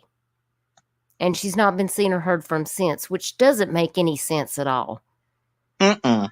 And then of course she got that, her ex-boyfriend. She called him on Snapchat, and seemingly it was very concerning. And she was yelling about something, and then they got disconnected, and then he could not contact her since. And he finally reached out to her sister to say, hey, I got this weird phone call. I thought maybe she'd call me back, but I haven't heard from her, and I just feel like something's going on. And what do you know? Jaden is missing. Now, she might be staying in the Maury County or Williamson County, Tennessee areas. Information suggests that she could be out of state per law enforcement. She has several tattoos: baby girl across the chest in Old English, Ava, and barbed wire on her wrist, love is evil tattoo on her forearm, and her nose, ear, belly button is pierced.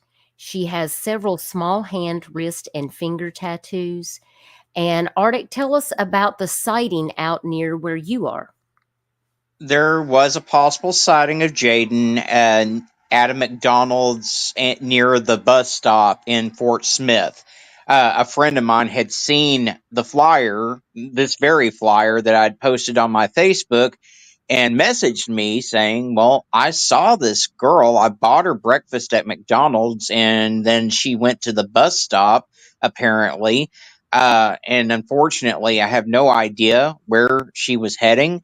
But I did take a flyer to the bus stop, have it posted there, and then I plastered all of Fort Smith with her flyers, just hoping that someone would call in a tip. Maybe someone else saw her.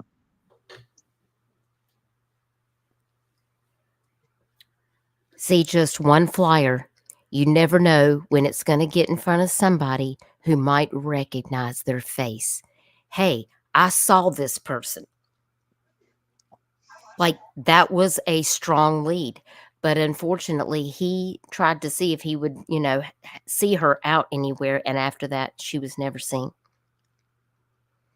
So we're just trying to continue to keep Jaden's flyer circulating in case she is out there somewhere, because it just seems highly unlikely that she just decided to get out of a moving vehicle, park it in the middle of a street, and leave all of her belongings at home and then not take them with her. Yeah, no, it don't sound right at all. It don't. And by the way, the boyfriend lives at home with his mama.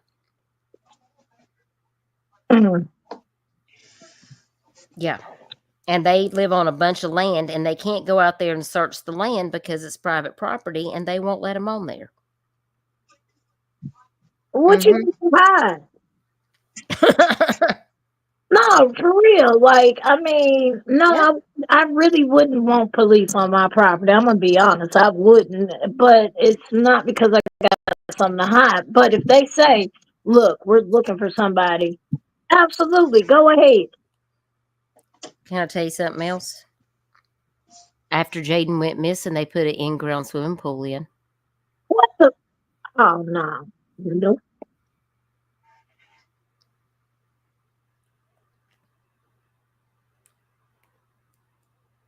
Girl next door. I don't remember right off the top of my head. I would have to go ask her sister. Hold, please.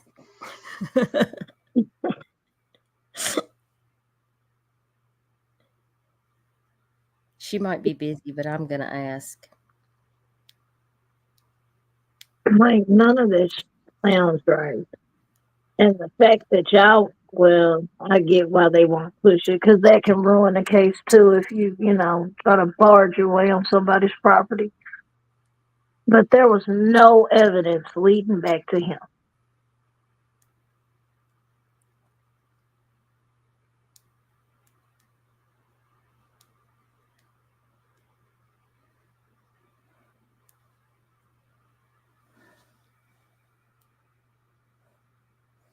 All right, well, I sent her a little message, and she might be busy, but maybe she'll get back to me. If she messages me, I'll let you guys know. Because I can't think of it right off the top of my head. So, I'll see Trisha. Thank you for the $14.99. Going back to listen, as I am not a chatter. God bless you for doing the Lord's work to bring these missing to light. Thank you, Aussie Trisha. I appreciate your support all the way from Australia. Thank you, my sweet friend. I hope you're doing good. I appreciate you being here to listen. Hey, AP. Good to see you. You have a lot of people in that area? Well, if I can get the information, if she responds, I'll let you know. I just can't think of Oh, it right. I've got the information. Her boyfriend's name was Ryan Kronk. Okay. I listen, I had a name on the tip of my tongue, but I did not want to misspeak. Thank you for that. Thank you for that. No problem. I got so many notes on my phone right now. I would have not been able to find it. You have a lot of questions, SG. I say that every time I go live when I start looking at these cases. You ought to see the notepads that I have where I just write down random questions, and often I'll go back and revisit my notes, and I'm like, I went off on a rabbit hole here. What am I even talking about in these notes? Because I'll be scrabbling all of these things down because I'm making notes when I'm watching different cases on different live streams. It gets crazy. I can't make sense of it all. Hey, Twist. No, I mean, it's covering the volume that you cover. I can only do one at a time. So you having to take the time to do 40, 50 of them in a live, I give you props, ma'am. I do. It's hard to keep it together sometimes with my ADHD. But we get it done. We get it done because there's so many faces. You can't sometimes, like these people that just talk about one case, it's difficult for me because there's so many that their faces need to be shown. And today, Jaden's been missing for 2 years. So if you see this flyer, please share it out. You can contact Detective Sergeant Sean O'Brien, or you can just contact the regular Maury County Sheriff's Department in Tennessee. The numbers are here at the bottom of this flyer. If you see this out on TikTok, Twitter, Facebook, Instagram, whatever social media platform that you have, please share these flyers out. It really means so much. Our next person that we have is Christopher Cliff. I made this flyer quite some time ago, and Christopher is still missing. He's been missing since June 29th of 2023 from Hermitage, Tennessee. And he is 16 years old in this particular flyer, so he's probably 17, I would guess, at this time. He is a black male. He has black hair, brown eyes. He's 5 feet 11 inches tall, 290 pounds. I mean, this guy's like a football player. The Nashville Metro Police Department is seeking information, or you can call Nick Mick at 1-800-THE-LOST.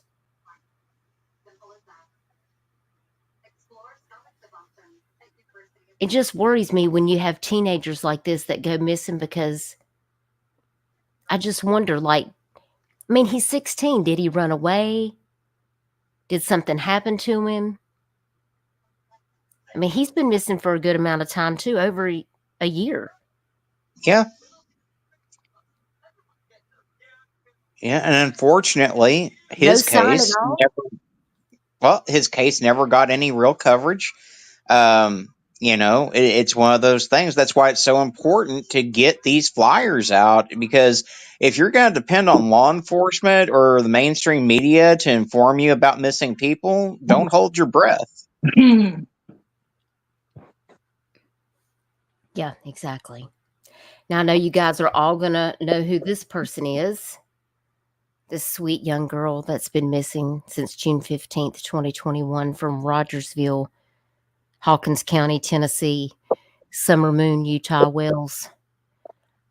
Summer went missing when she was 5 years old. She was born on February the 4th of 2016, and she's a white female. Blonde hair, shaved at the time that she went missing. Blue eyes. At the time, she was 3 feet tall. She weighed about 40 pounds. And of course, note that the age, height, weight, hair length may have changed. She's listed in NCMEC, the NCIC. She has a name as missing persons number, and she has a regular case number with the Hawkins County Sheriff's Department.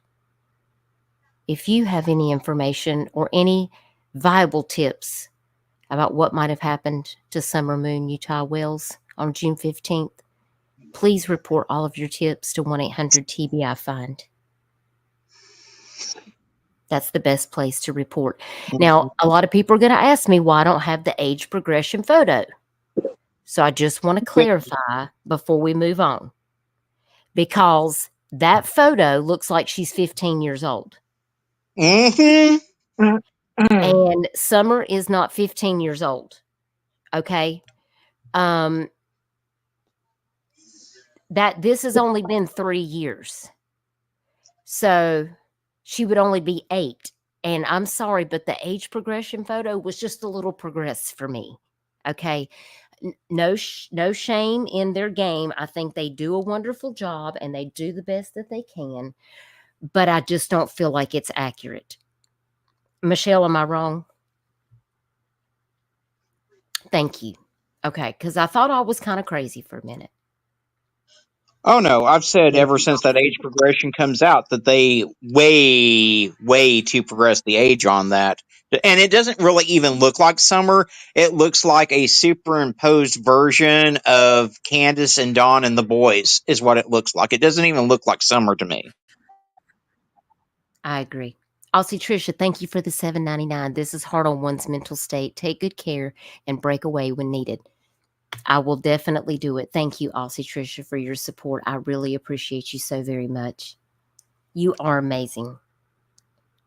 I know Summer is, that was one of the first real cases that I became involved in when I came over here from the art community, which is why I make missing flyers, because that's what I do. I create art. I make things. And so I found my own little niche here, making flyers and doing something constructive with the talents that I have, making videos, doing things like that. So she was the first case that I became really involved in. I remember when she went missing. I remember listening to it all from the very beginning. And the fact that we're no closer today than we were back then, except for a bunch of drama and craziness, which this case could have done without as well.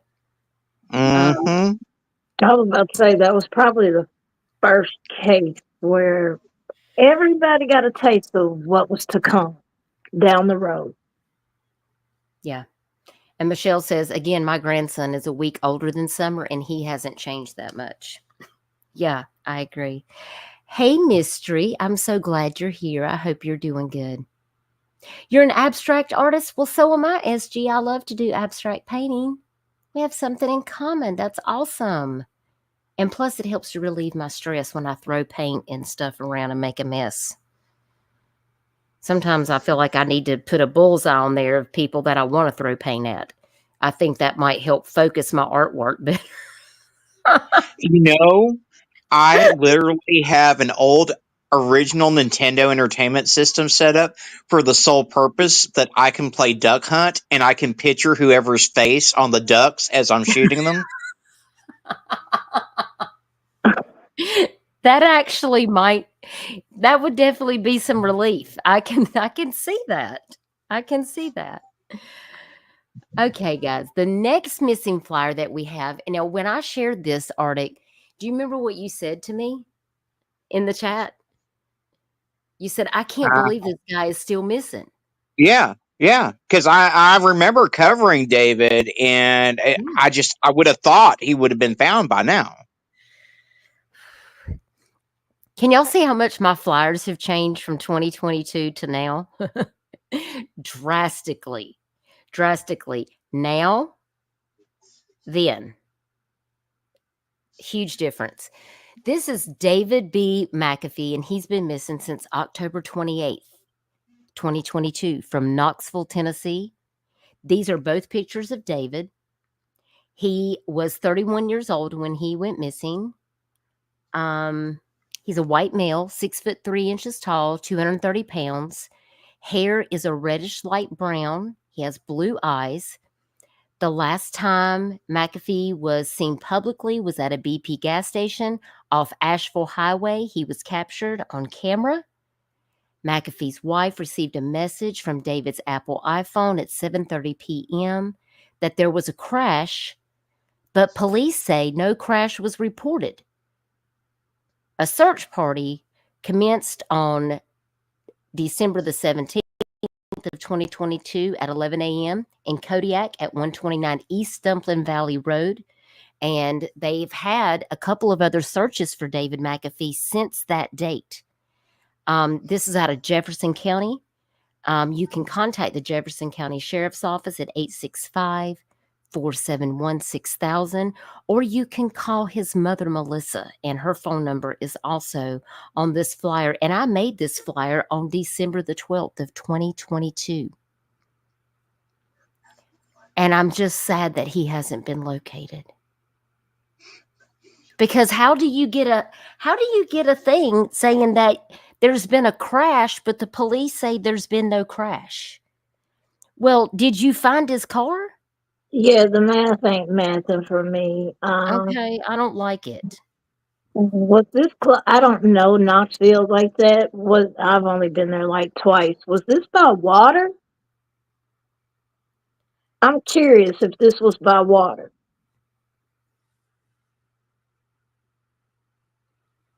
Now, the last search that I saw was Loudwater Outfitters, and I know they went and searched in January of 2023, and they had requested the family wanted sonar in the waterways.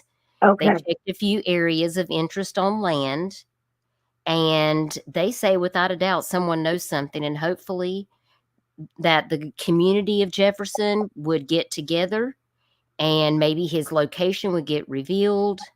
They had a couple of other people like Palmetto Sleuth Investigations, which is local here in South Carolina, to try to get, the family some help. Such a sad case. And it was really nice because Loudwater Outfitters actually shared my flyer that I made for him. So that was really nice of them to do that. Yeah, I know. I know there's water down. Well, yeah, over there. I just was curious, if that road was close to water, and that's why they wasn't able to find the wreckage. Yeah, and see, I think Michelle lives, kind of near that area, so she could probably tell you more about what's in that area. Yeah, there we go. And water is close. Okay. Yeah, there's a lot of water up in that area. I'm trying to see if there's anything, that I've seen that's been posted to update since that last time that they went out to do sonar. They put out a video about that search, and they were hoping that people were going to come forward. But I really just don't see, there's not really any updates. Nothing. That makes me so sad. It's just these cases go cold, and then people just quit talking about them. But the family doesn't forget. No, they'll never forget until their loved one is home, and even then, they'll never forget. Hey, Dragon, it's good to see you. Thanks for coming over. I appreciate you. Thank you, Lila. I can't do as much as I would like to do, but I try to do all that I can. Go walk that puppy, Twist. I do understand that. So, Chad, y'all think there is foul play involved with this case? Let me see if I can do a poll. Oh, not on my YouTube. On my laptop. Let me see if I can sign. I can't do polls unless I go over to my live stream. Let me see if it'll let me log in. Hang on a second. I'm trying to see if I can get logged in over here. Sometimes it wants to be difficult. Oh, yay, it's going to let me. Yay, yay, yay. Okay, hang on.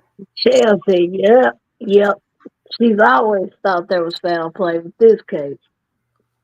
Well, no one actually sent a message saying there was a crash. It was a crash detection software that alerted about a crash. And then law enforcement never had a crash reported to them, which I don't understand how that happens unless it was, I don't know. I don't understand. And then I looked everywhere on Facebook to see if they ever did find his car. I can't ever find that the car was ever found.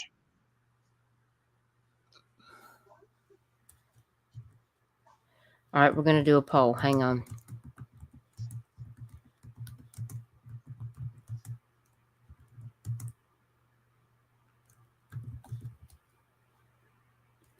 If I can spell suspicious.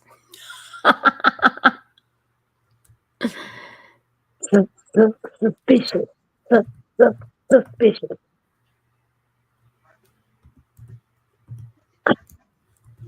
Yeah, because that is an interesting detail, RT. So they detected a crash in the vehicle, but that crash wasn't reported to police like it should have been. Correct. All right, I think it's coming in. Yeah, I see it. Okay. Y'all go vote. Go vote in this poll. Because I haven't done a poll in a while because I keep forgetting to go into my studio to do this. Also, let me go over here and check something else out real quick because I do need to check something else.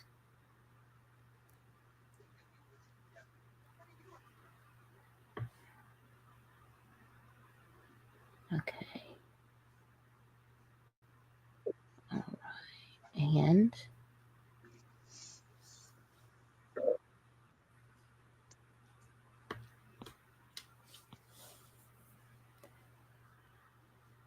And once again, I'm on Top Chat. On my own live stream, I'm on Top Chat. I can't win. I'm telling you. I even remind people, do not be on Top Chat. If you're on Top Chat, now is the time to go over to your little wheel and then choose all messages instead of top messages. I think it did at one time used to say all chat, top chat. Did it not? I don't remember. I don't want to lie like I do. I don't remember. I think it did because I keep calling it top chat. I think it used to say that, but I don't know. YouTube keeps updating so many things. I was hoping I would have some memberships I could give away, but I don't think I can do it in the studio. I think I have to go over to my actual live stream. So, but I want to see what the poll is. Oh, there's so far I got 100%. How many people have voted in this poll? 19 votes. Come on. I know there's 34 people watching. Y'all get over there and vote in this poll. And I'll check back in just a minute on it. But right now, let me go over here to my channel because I got to check something. Because if I've got some memberships to give away, I want to be able to do it right now.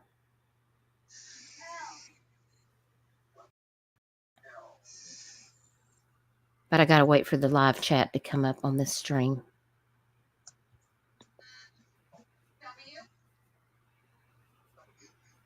Okay, maybe it'll pop back up here in a second. We'll go over this next flyer and then I'll check it and see.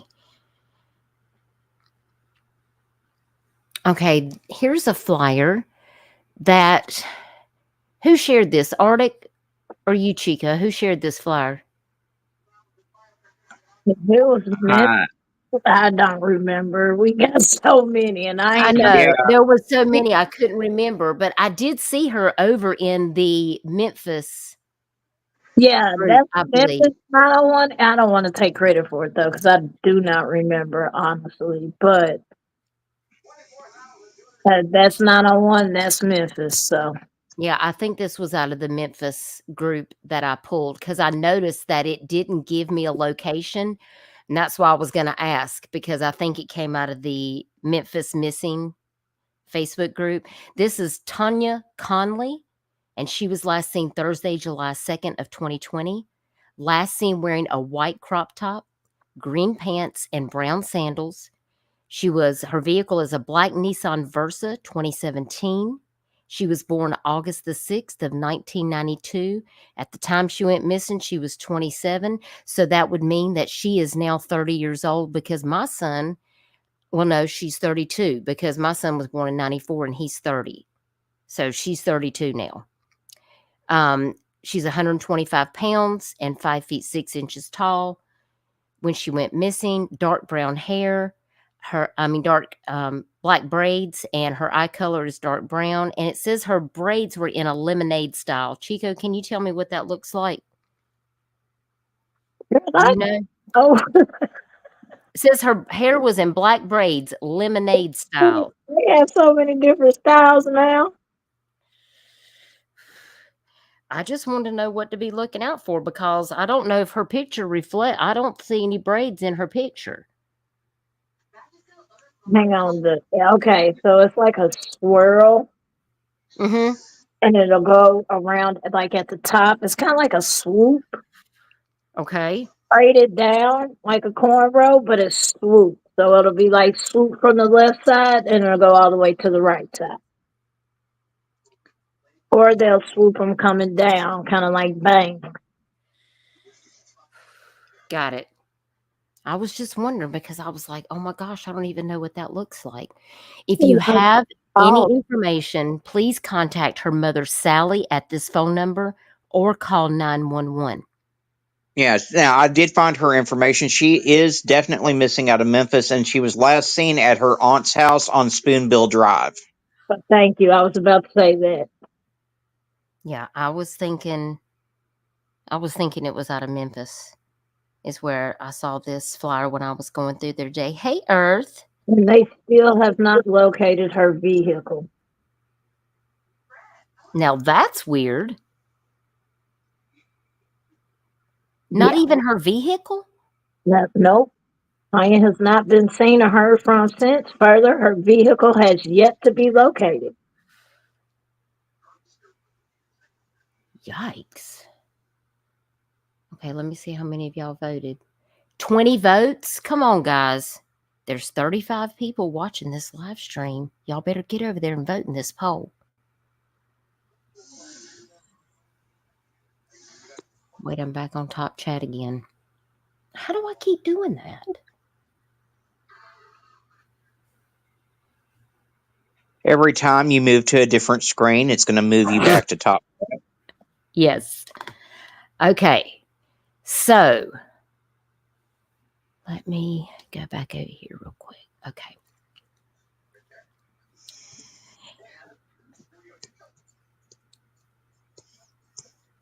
Wait, you see 71 likes so far? Hey, that's great.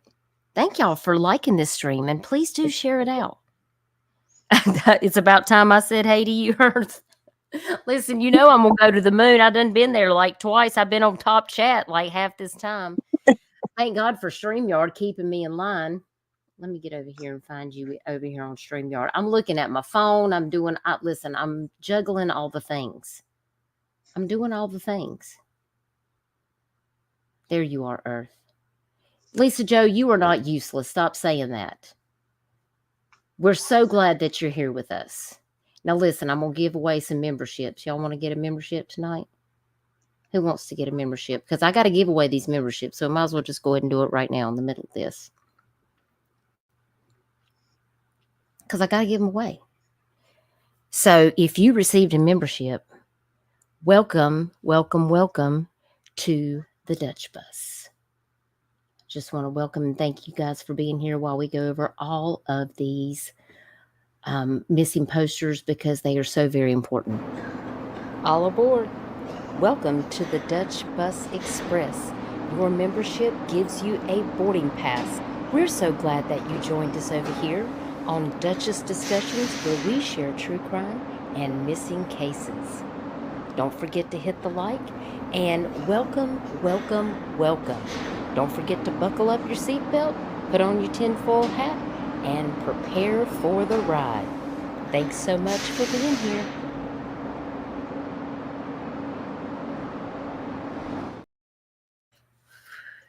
Welcome, welcome, welcome, everybody who received a membership. Mystery, welcome. Lacy Zimmerman, haven't seen you before. Welcome to Duchess Discussions. I'm so glad you're here. Hey, Katie B, you got a membership. Misfit Cooter, so good to see you. You got a membership. Hey, Rhonda R, I'm so glad you got a membership. Who else got a membership? Let's see, Ava Hawkshaw. I'm so glad you got a membership, honey. Thank you for being here. Forever Army, Sissy Kate, Tammy T, Truth Reigns. I'm so glad that y'all received a membership. Thank y'all so much for being here. Needed to give those away before we continue. So, because I'll forget what I'm doing.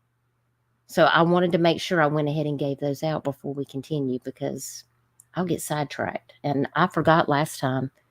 So I wanted to make sure that I gave those out. Okay, let me get back up here to my umpteen posters. Oh my gosh, we have so many. Now here's another poster that I made a long time ago. Brian Mraz, he's missing out of Cedar Hill, Tennessee since April 7th of 2023. He was last seen walking near Fish and Raccoon Road, wearing gray pants and a blue-green shirt. He's 15 years old. He is a Hispanic male, black hair, brown eyes, 5 feet 5 inches tall, 130 pounds. It says that he may travel to Smyrna, Tennessee.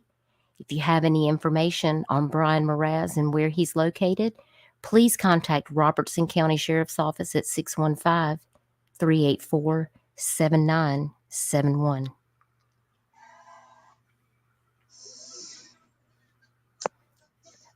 Earth, you better quit that. You know I've said hey to you.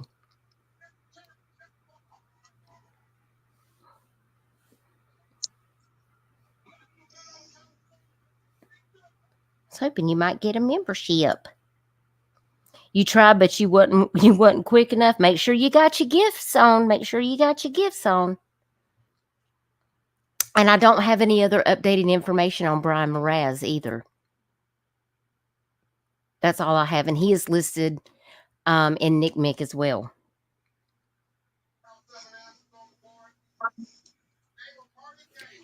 And then this is Pharaoh Cryer, and he is 12 years old.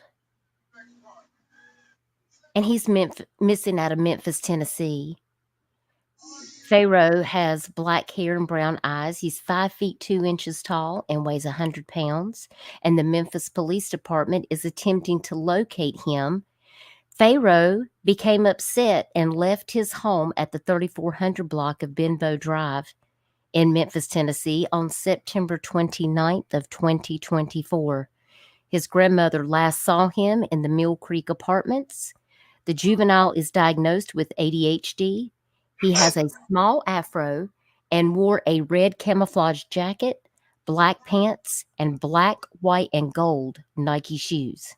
Anyone with information should contact the Memphis Police Department dispatch at 901-545-2677 with Pharaoh's location. Have you heard any updates about this case? I went over to see if I'd seen an update, but I don't think he's been located yet. There is no update on him. I love you too, Earth. Yeah, that's where I thought those apartments were. That's not a good area either. Hey, Vanna. I see you in chat. Y'all, there's Jaden's sister.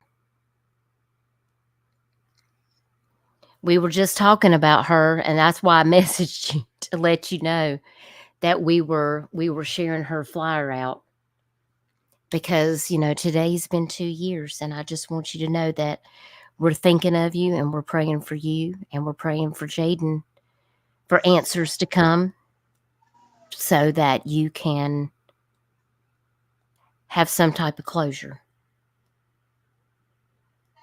And if we need to run more billboards, or if there's anything that me or Arctic or Chico, she's in Tennessee, Cold Case Crystal, you let us know. You let us know, Vanna. You're on my messenger, so if there's anything that you need, you just let me know. And I appreciate you coming over. We're sharing flyers out of Tennessee, and I wanted to make sure that we shared Jaden's face because she needs to be found.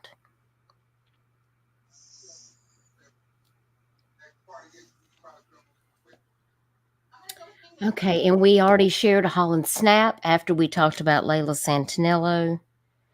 And both of those girls are from Kingsport, Sullivan County, Tennessee. Next, we have Antonio Huddleston. And Antonio is 36 years old. He is a black male. He has black hair and brown eyes. He is 5'3" tall and weighs 180 pounds. He was last seen wearing a white t-shirt, khaki pants, and gray house shoes. He has a medium afro style. Looks like he may have facial hair. He went missing from, good gracious, I don't even know if I can see that. 800 block of Jefferson Avenue, Memphis, Tennessee.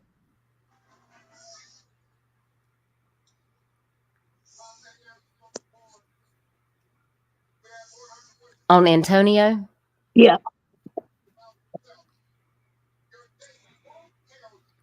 This one looks like 4160 block of Alster C. Yeah, I see. But if you look down, the last seen area was 800 block of Jefferson in the deep. I see. Since this is October 3rd, 2024, when he went missing. There is an update on him as well. Yeah, okay. The victim left the house and has not returned. He has a mental diagnosis and he walks with a slight limp. And I do see, yes, he was last seen in the area of the 800 block, of Jefferson Avenue at, it looks like at 12 o'clock noon on Friday the 4th. Yep. So you have seen any signs of Antonio. If you know where he's located or have any information, please call the Memphis Police Department, Sergeant J. Lloyd with the Missing Persons Bureau.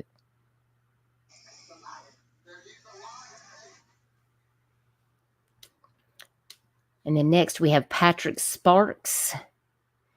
Patrick is 14 years old. He is a black male with black hair and brown eyes. He is 5 feet 5 inches tall, 110 pounds.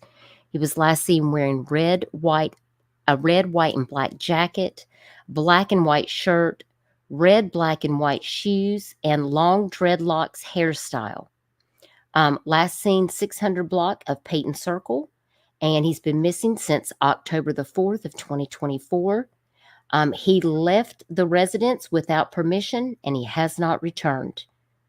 And if he is located, please contact police. And you can reach out to Memphis Police Department. Again, the Missing Persons Bureau there at 910-636-4479.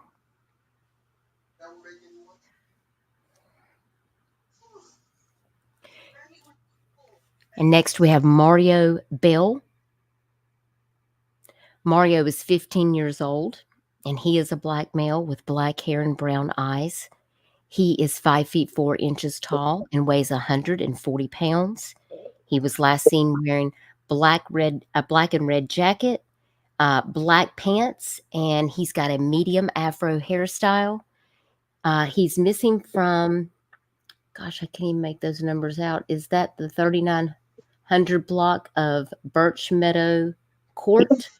Cove. Uh-huh.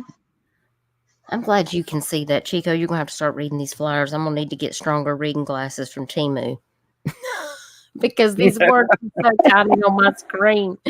Oh, my gosh. Well, I'm going to have to order me a magnifying glass. Don't lie. The only way I'm able to see it is like with me being on my phone, I'm able to zoom in on it. Yeah, see, I can't do that on this. Good gracious, I'm gonna have to go read them off my daggone phone.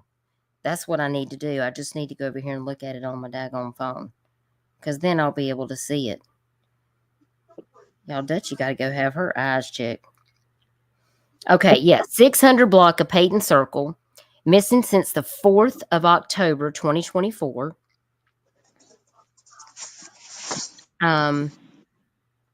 No, wait a minute, I'm on the wrong one. Hang on. 3900 block of Birch Meadow Cove, October 6th of 2024. I was on the wrong one. I'm sorry, guys. He left the residence without permission, and he refuses to return home. Yes. The victim is a habitual runaway. Yep. And he's known to frequent the inside the Boulevard apartment complex, which is Ridgeway Boulevard and Ridgeway Road. If the victim is located, please call police. And once again, you can reach out to the Missing Persons Bureau, Sergeant J. Lloyd at the Memphis Police Department. This is not his first time. No, they label him a habitual runaway, says he refuses to return home. So my question is, are you looking at his home life? Are you seeing why he's continuing to run away? Because there's got to be something going on at home. Exactly, because I'm telling you, I've seen his flyer before. Yeah, that's what, remember I just told you about, making these missing flyers. Like when you focus on, like I focus on my own state, North and South Carolina, because that's where I'm from. You start to see the people that continuously go missing. They'll get found, then they'll turn around and go missing again. We have 2 brothers, the Hasley brothers in South Carolina, and they must have been separated into different homes, and they both keep running away. They are both actively missing right now, again, for the 5th time. And I think they're running away because they're trying to get back to each other, because they've been separated in the foster care system. Most likely. So, I mean, make it make sense. Why can't y'all put them together? I mean, obviously, I think they're twins. I mean, they look a lot alike. I mean, they look very close in age. So, yeah, if you took me away from my sister, I would probably run away too to get to her. So, yeah, you have to question. You have to question when you see these children over and over again showing up as a missing child. Like, you have to question what's really going on. Welcome, Venus. I hope you're doing good. Good to see you. Thanks for being here. You're nicer than I am, Dutchie. I'd send the state a gift basket if they separated me from my brother. Well, I mean, I can't always be the judge of all the things. Now, this is John Wayne Bollinger, but I did have another flyer for him that I found later on today. Let me see if I can. Lord, I done got down here at the bottom of StreamYard. I'm mashing buttons. We might go to the moon. Everybody put your seatbelts on. Hang on. Let me see if I can find it down here on my list. When I was going through, I actually found a better flyer of him. And I was like, oh, I'm going to upload that one too. Let me see if I can get over here and find out. Why did they pick that damn picture? Well, I thought I had one that was better, but did I? I think this is it. Yeah, here we go. Yeah, see, that's completely different. What the hell? Did you see the difference? What the fuck? Why did they need their ass beat for this? Listen, there's one flyer, and here's the other flyer. On that first one, he looks like, and I'm not trying to be that person, but it looks like he's a drug addict. Or he's going through something, he's homeless, something. Then on the next photos, he looks completely different. Yeah. Yeah. So I felt like this was a little more dignified, because look at these other pictures of him that don't look like that. Yeah. Yeah. Like, no, they was wrong as hell for that. This is why I like doing justice for these victims, because, if you go missing, like, I don't feel like this is going to do it. That's just me personally. That's why I say, listen, if you need a missing flyer, just send it to me. Like, we'll make it look good to get their face out there. John Wayne Bollinger's missing from Speedwell, Tennessee. He's 41 years old. He has been missing since the evening of September 13th of 2024. He was last seen in the Mud Hollow Road area.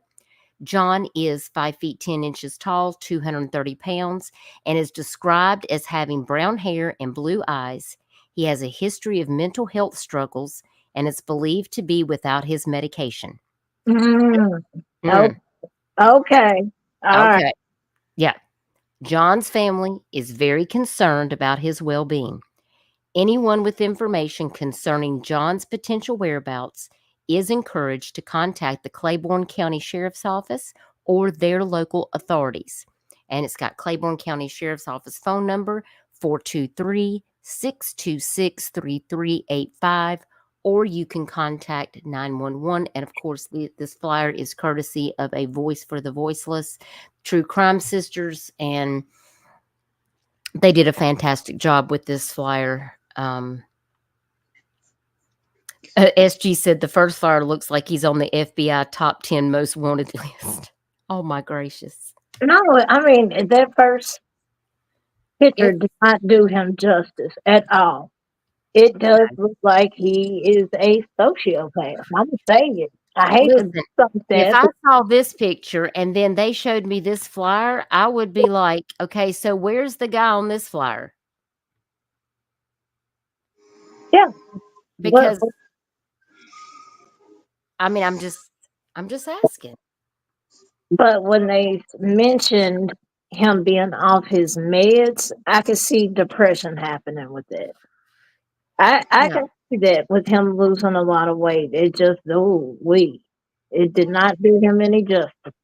Michelle, I don't know. Michelle, that's a fair question. Who gave them that pic? I agree, Aussie. He looks really, depressed. Listen, just coming off your medications, cold turkey. Some of this is very dangerous. I mean, people can have Yes. tendencies. It can throw you into a whole manic depression. It does, Venus. It looks like 4 different people. And the first 2 flyers, it doesn't even look like the same at all. And that's why I wanted to I felt like I needed to show both of those because, I mean, I needed to give this man some type of justice. It's definitely a big difference. Yeah, for sure. So our next missing flyer is Philip Johnson. He's missing from Pegram, Tennessee. He was last seen October the 15th, 2023. Hang on 1 second.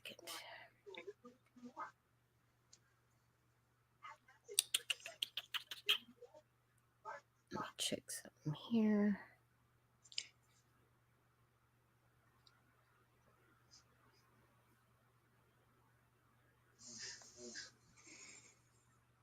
Okay, yeah, Philip Johnson. He is 5 feet 10 inches tall, weighs 180 pounds. Again, he is 38 years old.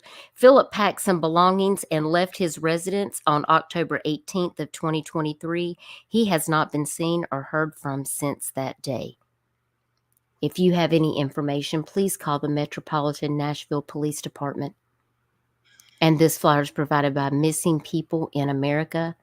They also make wonderful flyers. You can see that they have the QR codes on the bottom of their flyers, and you can scan those and get the missing person's information off of that as well. They also have a group on Facebook, and I encourage you guys to go over there and follow that if you're interested in looking into these cases.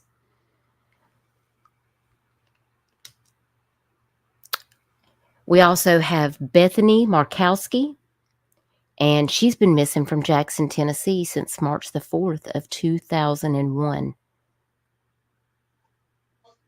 This flyer says she is now 34 years old. She's 4 feet 8 inches tall. and weighs 95 pounds. My goodness, this case is an old case. Brittany's parents, Larry and Johnny Joe, separated in January of 2001. The couple's split was reportedly bitter.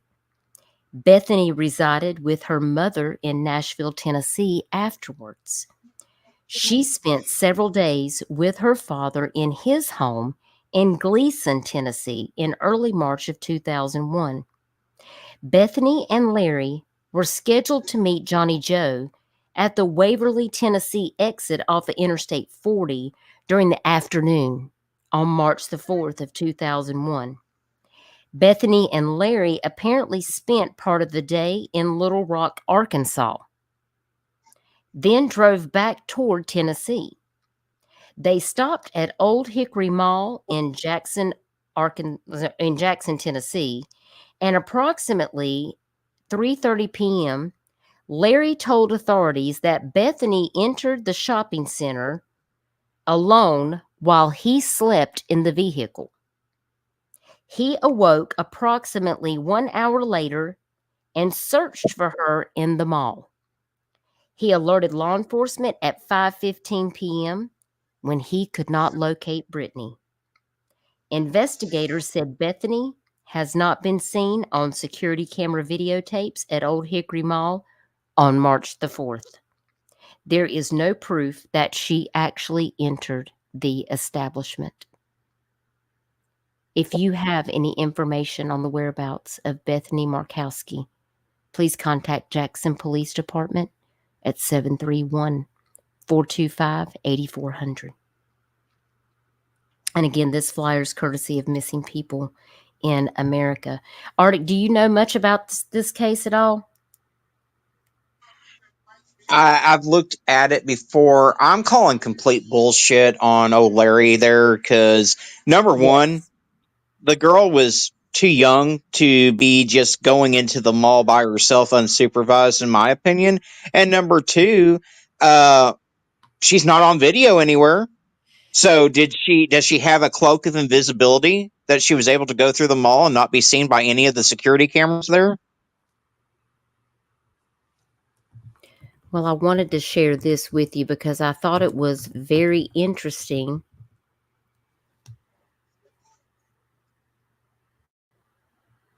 Here Her we go. mama has fought for her. She has I'm going to take you over to look at something real quick. This is the group, Help Find Bethany Markowski. This is the official Facebook group. It's got 937 members. And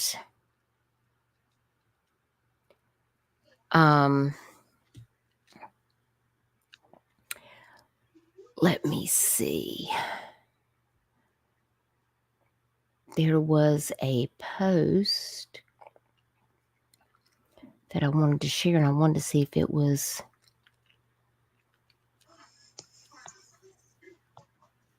And there's the mom, Johnny Joe, right here.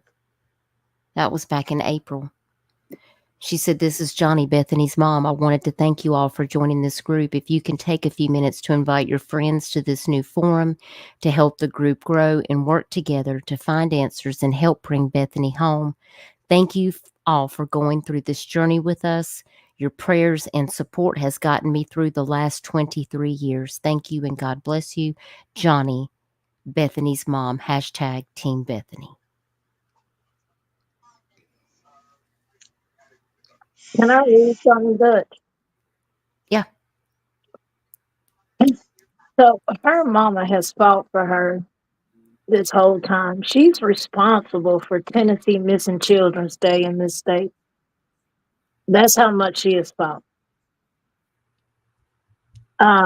Also, I'm reading an article about her and her resilience. I don't know how she has stayed strong.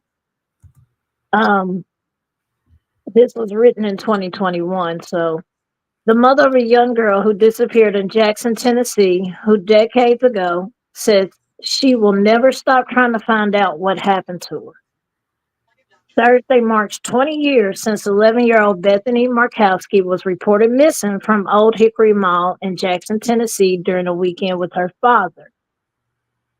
Her mother, who lives in Nashville, said the last time she talked to her daughter was the morning of March 4th, 2001, and said her daughter seemed upset. She kept saying, "Mom, you're going to pick me up at 5 p.m., right?"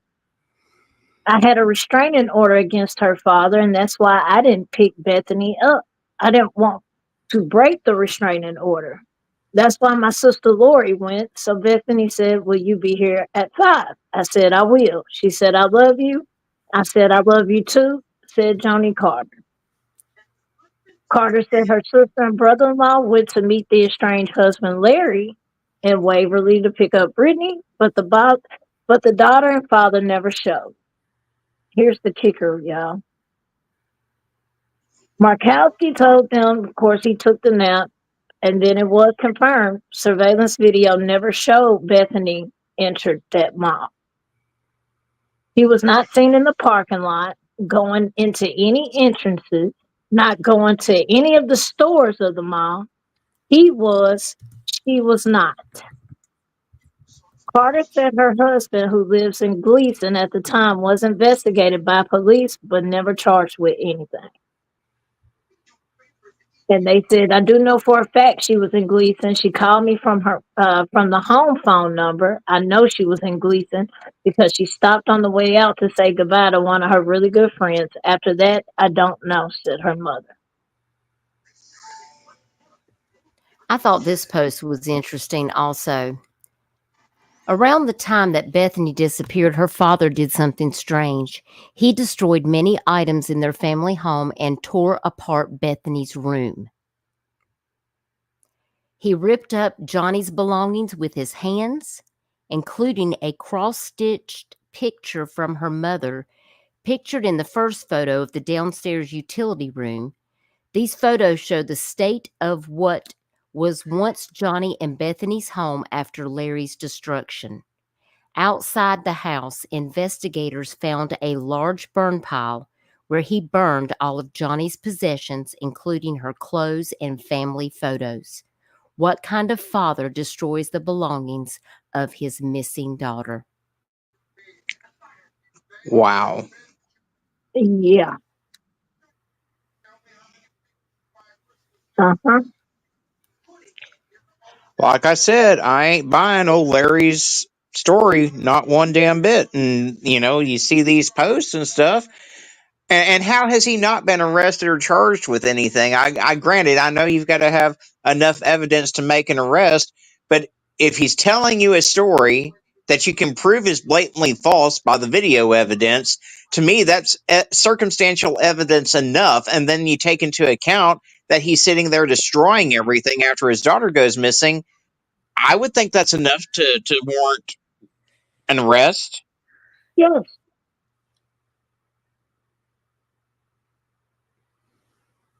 This is crazy. I mean, look at this house. Your Yeah. child goes missing and you're burning stuff in a burn pile. What are the police doing? Mm. I got And questions. there had to have been a history there for the mother, Johnny, to have been able to get a restraining order against the father in the first place.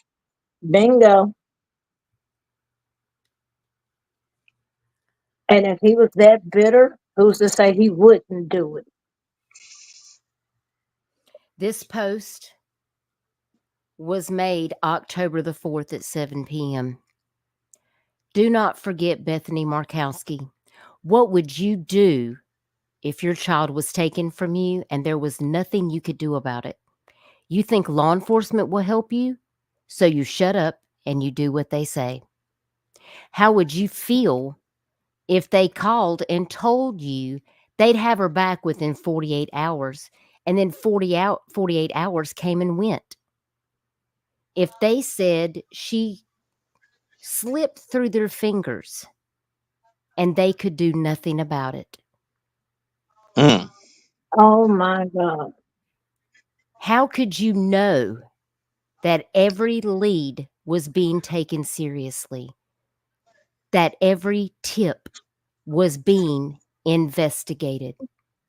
Could you let go of every lead that went cold when they say it isn't her, but never provide any real proof?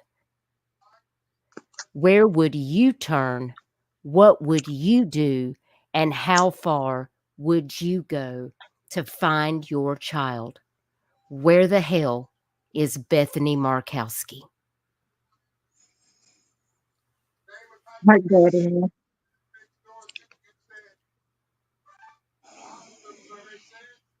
This case, he had to scares run from him. He had to run to her sister's house. He enrolled Bethany in a new school, and Larry found out and stopped them.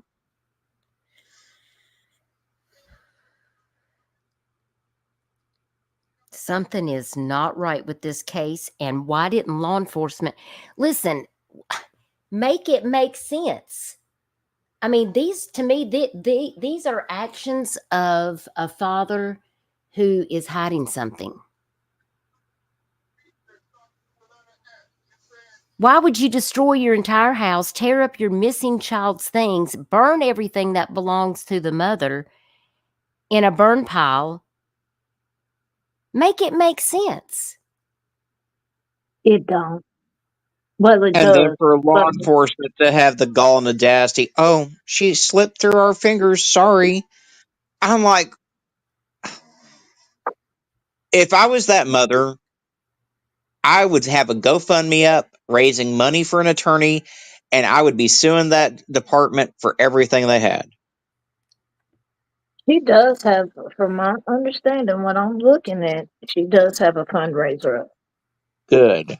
Well, Venus, you have a fair point because, yeah, it's not normal. Nightbot, go do something. The merch link doesn't exist because it's taken down temporarily. I'm working on it. Whoever the judge was in their divorce proceedings, they deserve to be looked at because they granted Larry unsupervised weekend visits with Bethany even after the restraining order was filed. Well, that's a good question, SG. Did they do forensics? I question. Listen, just ask Chico. This is her state. Michelle Macklin's in the chat. Ask them too what you think. I'm just saying. I know how South Carolina is. I can only answer for my state. But you got people from Tennessee in this chat. I guarantee there's people listening in the bushes that are from Tennessee. Ask them if they think it's possible that corruption is involved. Because Dutchie got questions.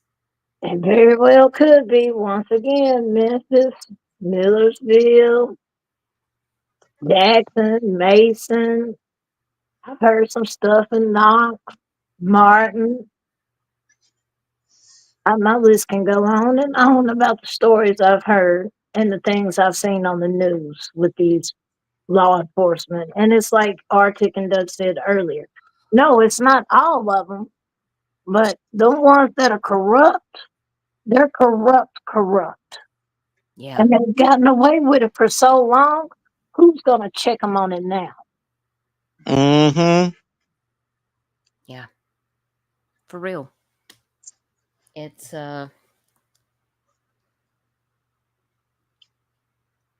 just it's very concerning. And to know that her mom is, been through all of this and still doesn't have answers. And it's been 23 years, y'all. That is way, way, way too long. Way too long. Okay, our next case is Casey Crump, and she's also missing out of Memphis, Tennessee. So many missing in Memphis, Chico. I tell y'all.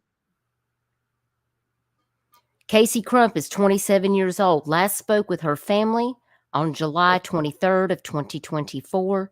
She was last seen on August 6th of 2024 in Memphis, Tennessee.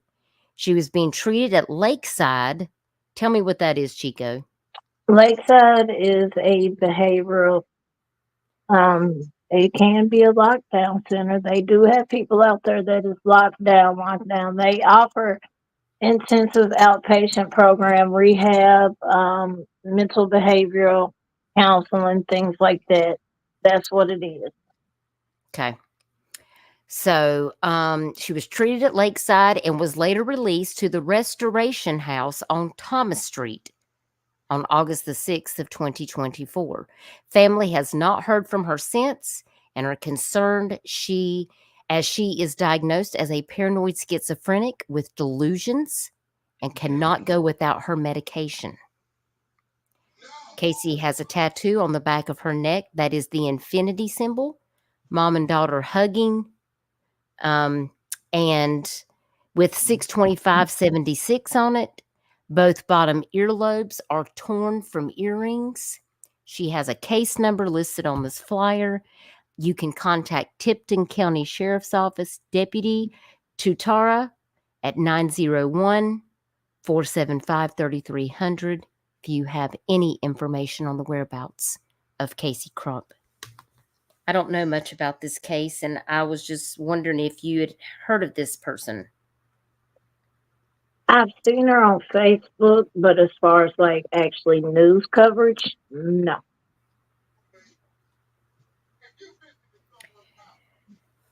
The last post that I saw was, apparently somebody posted on September 2nd that Tipton County's the one that took her to Baptist Tipton for a psych evaluation due to her schizophrenia. Mm-hmm. And that's where she was taken to Lakeside Bartlett, and a court hold was put on her. So she was on lockdown. She was in there that she couldn't leave. Yeah. And apparently they said if you look the place up, it's nothing more than a filthy, unsafe, drug-ridden establishment where they send psych patients among jail-released individuals. The person was saying that they went there to go see for themselves what this place was like, to see if she would come home. And the gentleman, whom is the resident overseer there, said days prior, Casey felt unsafe and tried to OD on her meds. How in the hell did she try to OD on her meds when they administer her meds? Okay, yeah, explain that to me. Now she was transferred to another facility, which released her, on this August the 6th, I guess. And that's when they didn't hear or see from her. She has no phone because Lakeside would not allow us to leave it with her or her personal effects. She doesn't know anyone's number by memory, and she's in a city that she knows very little about. We can't get any help from law enforcement, etc., due to HIPAA violations, which she said, I work in healthcare and I understand it completely. But when a person has mental issues to an extent and you have been her contact for every little encounter with the police, site visits, treatment, financial responsibility, I believe that should be tossed out the window. I'm her mother. And she has an almost 3-year-old son at home who misses his mommy and family who love and care for her, and we are very worried. I believe she is getting lost in a very broken system that will never get fixed until someone becomes a statistic of policies and screwed up laws due to a mental health situation. We are working on filing missing persons reports, but like I said, it's too much red tape and bullshit. If you could all please share this flyer, it takes one person to recognize her to give us some type of lead on her whereabouts because her son misses her and so do we. And they want you to please call Tipton County Sheriff's Office if you have a tip. Well, I want to know why the house on Thomas Street, the restoration house, didn't call the family when they released her. If they knew she didn't have a phone, if they knew she wasn't familiar with the area, why wouldn't they get in contact with the family? Also, knowing that she has some mental health issues going on,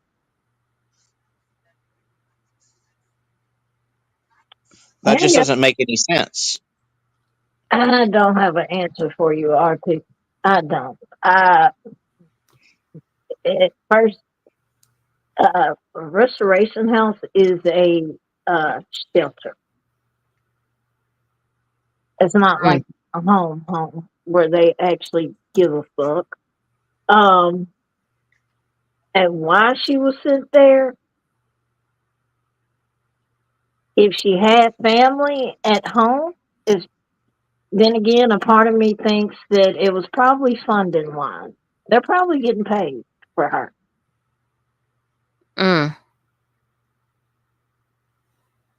Wow. Hey, Dreads for Life, Lisa, thank you for being here. She said it's very sad there's only 39 people in here, but drama-filled lives, there's thousands. Very sad. I know. We appreciate you being here, Dreads for Life. Thank you so much. It means a lot to me. Listen, that's 39 people that care about these missing people, and that's what matters to me is you guys.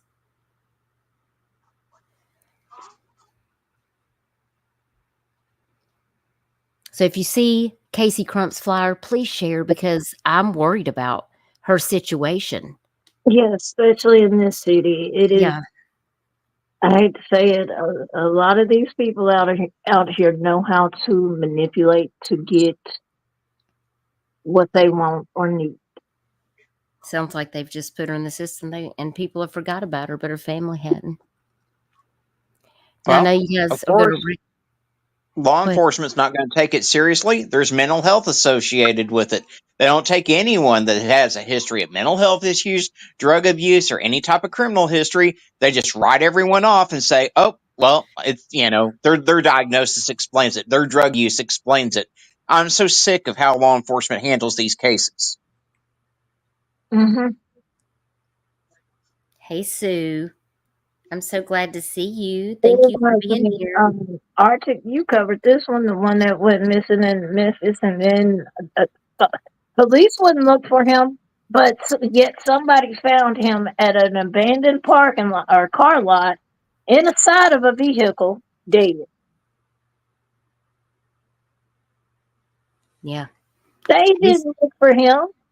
It took his family getting on the news and begging people, and finally, I don't know how it ended up happening, how that person found him in an abandoned car lot, but inside of a car, but they did.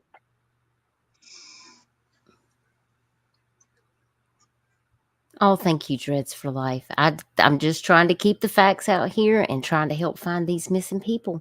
Hey, Spivey. Says, hi, Duchess in chat. Hope everyone's having a blessed night. I'm just joining the chat, so trying to catch up. There seems to be a lot complications in this disappearance. Thank you for sharing. You're welcome, Spivey. Thank you for being here. I hope you're having a good evening. Now, this flyer right here, I know many of you people that are in here and watching in the bushes know Joe Clyde Daniels. Still has not really been located officially out of Dixon, Tennessee. But we know his father, Joseph, is in jail. He was last seen April the 4th of 2018. He's now 12 years old, 4 feet tall, 60 pounds when he went missing. His parents, Joseph and Crystal, reported autistic and nonverbal Joe Clyde Daniels missing on April 4th, 2018. Independent witness saw Joe next to the roadway near 1112 Garners Creek Road around 0100 hours on 4/4/2018. His father confessed to killing Joe and disposing of his body. And following his trial, Joseph was found guilty of second-degree murder, felony murder, aggravated child abuse, evidence tampering, and initiating a false report. He faces life in prison without the possibility of parole. Crystal was set to stand trial in March of 2022. Before the trial could take place, she pleaded no contest to the 4 charges against her. She was sentenced to 15 years in prison, and the body of Joe Clyde Daniels has yet to be located. If you have a tip, if you have any information on Joe Clyde Daniels, this young boy needs to be laid to rest. Please come forward and report what you know. You could probably still call TBI at 1-800-TBI-FIND as well as Dixon County Sheriff's Office. This is such a sad case.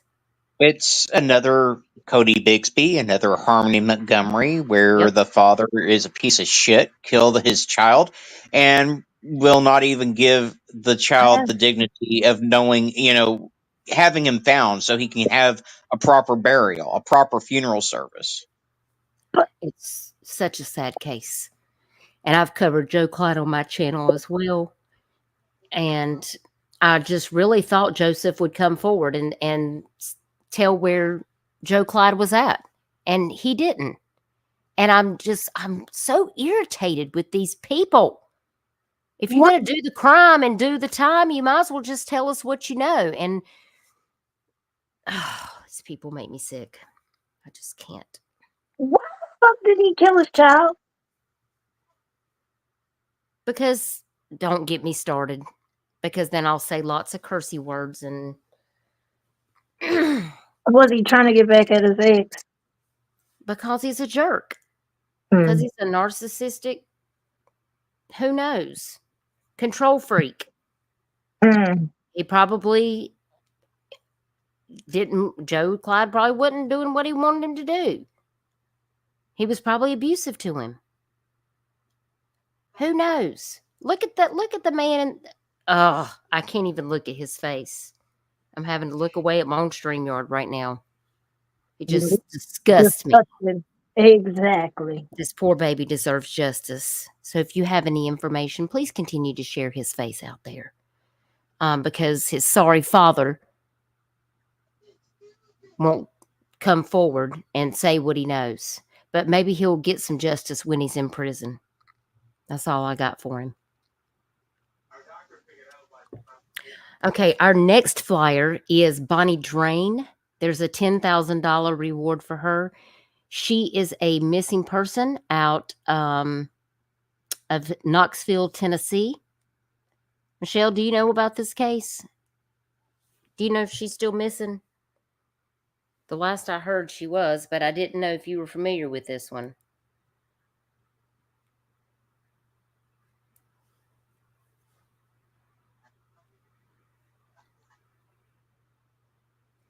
The last update that I heard from Knoxville Police Department was on August the 29th.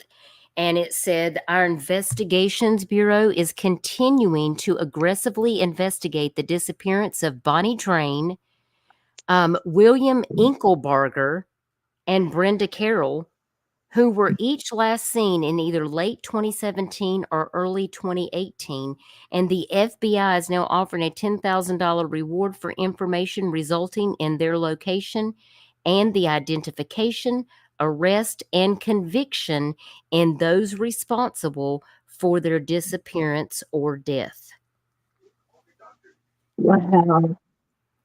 And so I thought maybe it would be a good idea to bring that up on and show you guys, because I thought that was interesting that these three were paired together.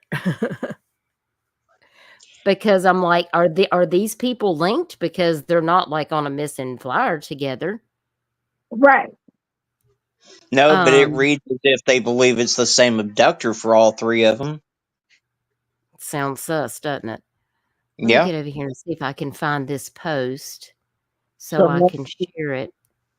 Maybe he has patterns. That way y'all can see all three of their faces, because it's obvious that they haven't found any of them. So, see, August 29th.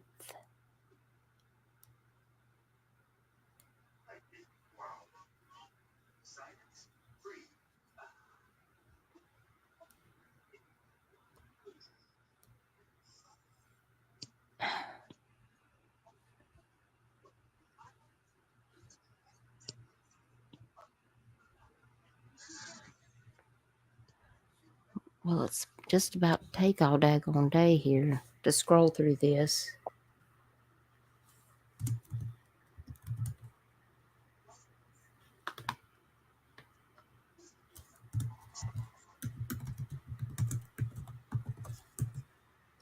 Hold, please.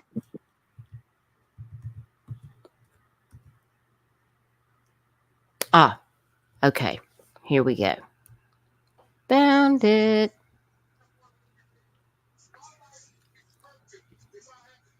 Here we go.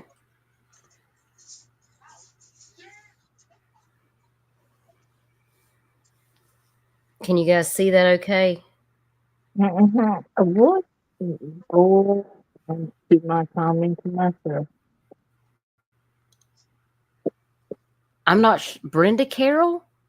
What I'm girl? keeping my comment to myself. I'm not doing it, Dutch. Don't do it. Don't do it.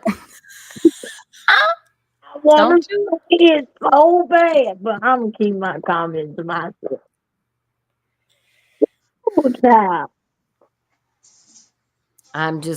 That's why I don't have my camera on, because my face, I cannot hide my face. So, William Inkelbarger, Bonnie Drain, and Brenda Carroll. They all trying to locate these people right here. Knoxville Police Department. This was posted August the 29th. This is very crazy. I'm going to go to this post, and let me share my screen again so that I can, because I didn't have it on the sharing all. Let me share my all. Let me share everything, okay? I'm getting tired of going back and forth with these screens. Okay.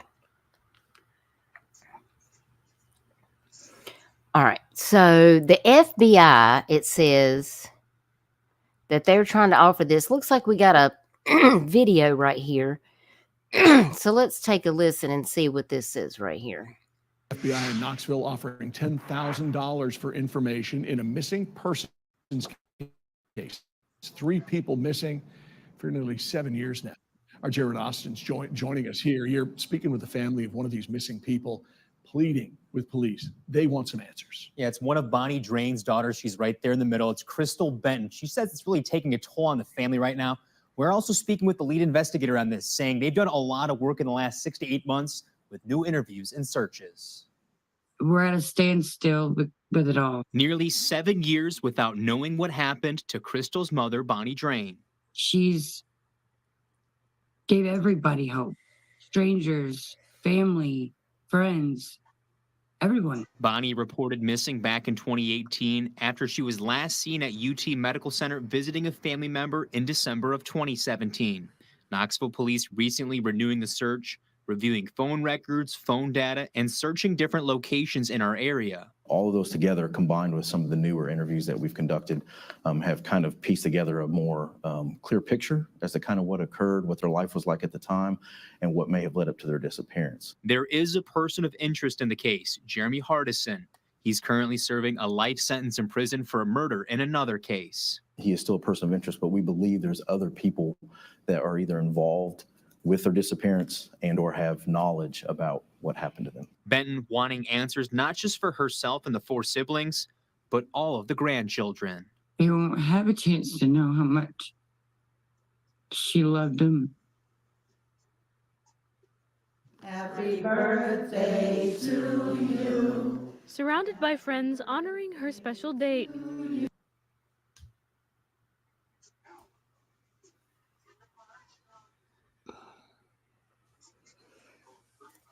Wow. So they got a guy doing life for murder? It's like they lack a lot of evidence if they can't get them a second time. Nightbot, I wish you would cut that out. Am I going to put you in timeout or throw you in the wood chipper? It's alarming to me if they feel that the same guy is responsible for all 3 disappearances and he's already killed before. That indicates serial killer. You know? Yeah. I Thank mean, God he's put away right now for his previous crime, I guess. But, you know, why wouldn't they alert the public that they feel like there may have been a serial killer? Because there may be other victims out there, you know? Thank you, Spivey, for the 19.99. She says, "Thank you, Duchess, for sharing the cases of so many missing people. You're a true blessing." Spivey, you are a blessing as well. Thank you so much for supporting the mission of this channel. Thank you. Thank you. Thank you so very much. It means so much. It helps me to be able to buy supplies and to pay it forward to help people in our state that are really going through some devastating times. So I really appreciate that so very much. Tia Dash, always a pleasure to see you. I hope you're doing good. Thank you so much for being here. Listen, this has got me messed up. Like they got somebody in jail for murder. They're trying to make a connection with this. That means somebody's going to have to roll over on this guy. What's the likelihood that that's going to happen? I mean, he's obviously not going to fess up about it. And they're offering a reward money. Yeah. I don't like it at all. That's not good. And see, listen, there was 2 other people in there that were missing, and I didn't even get to their missing flyers. But it all started with Bonnie Drain right here. She was 47 when she went missing, 5 feet 7 inches tall, 140 pounds. Reported missing January 10th of 2018. She has a tattoo on the inside left wrist, Daddy with an owl. And she went missing from the Knoxville, Tennessee area along with 2 other people. All of her belongings were found inside her car, which was found weeks later. If you have any questions or concerns or know or have seen anything, please contact the KPD, FBI Knoxville Division, or the East Tennessee Valley Crime Stoppers. I really hope they get some information. Yeah, yes, with a partner? Y'all, this isn't good. No, that means if somebody else knows about it, that means there's another psycho out here too. Night Twist, thank you for being here. I hope you have a wonderful evening. And it's only Monday, y'all. I feel like everything's on fire, so I hope you rest well. I got concerns. I mean, you got a serial killer and a partner. Michelle, you better be staying safe out there. Well, the most alarming thing to me is that they never even made any type of announcement to the public that there was a possible serial killer out there. And like I said, there could very well be more victims out there. That's important information that needs to be put out. But yet nobody's talking about it. I'm just now learning about this tonight. Of course not. They're not going to. Michelle. There's a serial kisser out there in Knoxville somewhere, and he's got a partner. You're always packing? You better be, because it ain't safe out here. My gracious. Tennesseans know it ain't even safe in Tennessee. We know. Yeah, I know y'all know. Okay, our next missing flyer, Matthew Pericini from Nashville, Memphis, Tennessee. Matt Pericini, 34, was last seen on March the 28th of 2024 at 6 p.m. when he was dropped off by his mom at the New Paltz, New York Greyhound station as he was headed back to Dallas, Texas. Matt was just heard from when he called his mom on March the 30th, just outside of Nashville, Tennessee. He may have boarded his bus in Nashville as his boarding pass was scanned in there, but family has not seen or heard from him since. He has no phone or ID on him as he was borrowed a phone from every stop to call.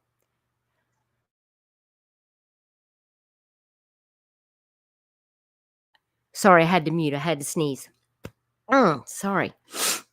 Matt was last seen holding a white duffel bag and was wearing a black hoodie, black sweatpants, and a black 76ers baseball cap. If you have any information on the whereabouts of Matt, please contact Memphis Police Department, Sergeant Langham at the Missing Persons Division, 901-545-2677. This is not a good case either. I don't have good feelings about this either. It's one of many that I have covered that go missing from the Greyhound bus line. It seems like it's an epidemic of people going missing from Greyhound buses. Amber You Ray could not, Johnston. yes, and you couldn't pay me to get on a damn Greyhound bus today. There's just no way. With as many people as I've covered that have gone missing from I only get either on the the Dutch buses bus. themselves or the bus stations. I just want to tell y'all the only safe bus to get on is the Dutch bus. that's the only bus that y'all should be on. Ticket check is about to commence. Arctic, you're Please not have your lying tickets because or we've passes had it ready for in inspection. Additional seating is available on the upper deck. For everyone's security, please inform the driver of anything suspicious. All passengers must leave the bus immediately by the nearest exit. This bus is on diversion. Please listen for further announcement. This bus terminates here. Please take all your belongings with you. Vandalism on London buses is a criminal offence. Offenders will be prosecuted. And that is the Dutch bus, which currently for the month of October is a Hearst. It's about as safe as you're going to get. I'm just saying. Arctic, you're not lying about the Greyhounds because they do it here too at the Greyhound Depot. They've even tried to get kids there. Yeah, I mean, I've covered in the last year alone. I can count at least 20 cases that I've covered of people going missing from the Greyhound bus lines. A fraction of them have been found, but the vast majority are missing. And what's even more alarming than that is the Greyhound bus lines are what they often send these runaways home on, or recommend that they take to go home, and everyone's going missing from the Greyhound buses. Well, and you don't have to show picture ID if you have a pass. From what I was told when we were researching Amber Ray Johnston's case, like if you had a pass, like you could have just got on the bus without showing identification. So if somebody took your bus pass, you could literally just say you were them and just get on the bus. And apparently a lot of these buses don't have security cameras. That's the other thing that I ran into. We thought we'd be able to get video footage from terminals. We thought we'd be able to get footage from buses. No, they weren't able to get anything. Hey, Tomboy. Hey, Cheryl. That's bullshit. Because if y'all require 18-wheeler truck drivers to have, hell, even Class B truck drivers, a lot of these companies have cameras in their cabs and outside of their cabs. I know. So see how that don't make no sense, Chico? What the hell? That's what they told Amber Ray's mama, and the police told her that. Listen, he wasn't even looking at the Greyhound tickets. Me and the mom had to call the detective in Arizona and jump all over his case, and he didn't want to do it. But he finally got on the phone with Winston-Salem, North Carolina, with the Greyhound bus station, and that's what he said they told him, that they didn't have any camera footage on that bus. So they wouldn't have known. And he said, well, do you have to have identification that you show with your boarding pass that you are that person? And she said, no. Not if the ticket was purchased in advance. Whoever's in possession of the ticket boards the bus. Hello? Yeah. You can't even, wow. The way TSA is set up, why is the rest of our transportation not set up like that? It doesn't make sense to me. But that's what Amber's mom was told. Like, Sharon was so angry about that because it didn't make sense. Like, if we could have proved that she actually made it from Bullhead City, Arizona, all the way to Winston-Salem, because supposedly she got off the bus in Winston and purchased a ticket to Pennsylvania and then never reboarded the bus. But they couldn't prove it because they didn't have any camera footage. It just doesn't make any sense. Hey, Wolfie, it's so good to see you. Thank you for being here. Yeah, I thought it was concerning. Yeah, for sure. It don't make sense because say, for instance, if that bus had an accident, that camera covers the driver in case, you know what I'm saying? Like, It's a liability thing now at this point with dash cams and all of that stuff available. So trucking companies are trying to save money, and that includes motor coach. They're in the same classification. Well, in today's day and age, there's simply no excuse for any type of business not to have cameras. I mean, I can remember back in 1982, my grandma's 7-Eleven store had cameras up, and that was 1982. This is 2024. There's no excuse for any place not to have security cameras. Absolutely. Absolutely. All right, our next flyer is again out of Memphis, Tennessee. This is Aliyah Perry, 16 years old. Let me get over here to my phone because it's like the blind leading the blind over here. I can't see because the print on these flyers it's just so small. Okay, here we go. Aliyah is 16 years old. She is a white female. She has brown hair and brown eyes. She is 4 feet 11 inches tall, weighs 100 pounds. She is missing from the 2700 block of Harmon Crest Drive in Memphis, Tennessee. She's been missing since August the 20th of 2024. She left her grandmother's home without permission while she was visiting from Alabama, and she refuses to return.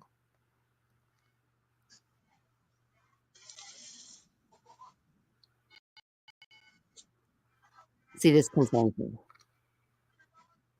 Once again, why are they refusing to go home? Again, exactly. I think Memphis automatically puts that on every teenager that goes missing flyer. Almost every flyer I've ever seen that the Memphis PD puts out, they've got that on the flyer. Yeah, I know.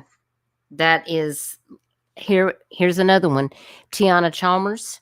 She's 16 years old. She's a black female with black hair and brown eyes, 5 feet 4 inches tall, weighs 130 pounds, unknown clothing, hair braided in a ponytail. She went missing from the 3400 block of Briar Park Drive. She's been missing since September 21st of 2024. The details say that she left home without permission and has not returned. If located, call police immediately. And of course, this is another case out of Memphis, Tennessee. Just so concerning. The next case that I have is Guillermo Ramos. Let me find his flyer on here so I can read you this information.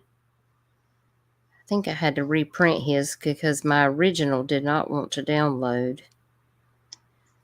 So I'm just trying to find him on here real quick. Here he is. Guillermo is 34 years old. He is a Hispanic male. He has black hair and brown eyes. He is 5 feet 4 inches tall and weighs 145 pounds. He's missing from I-40 and Arlington Road. And he's been missing since September the 22nd of 2024. The details are that family members received a call from the victim stating he was at I-40 in Oakland, Tennessee, and advised them he was hiding. Family members attempted to locate the victim, but they were unsuccessful. The victim's vehicle was located by the family at I-40 and Arlington Road. The victim is a male Latino, 34 years old, and was last seen wearing a black shirt, navy shorts, and blue and white Nike Air Force Ones. He is listed in the NCIC. If you have any information, please contact Memphis Police Department. I don't like the way that sounds. He was hiding. Yeah. It's bad here. I don't like that at all. That concerns me greatly. Next, we have Isaiah Folson. He is 15 years old. He's a black male with black hair and brown eyes, missing out of Memphis. He's 5 feet 7 inches tall, 140 pounds. Was last seen wearing blue jeans and a white t-shirt. He's got a low haircut. Um,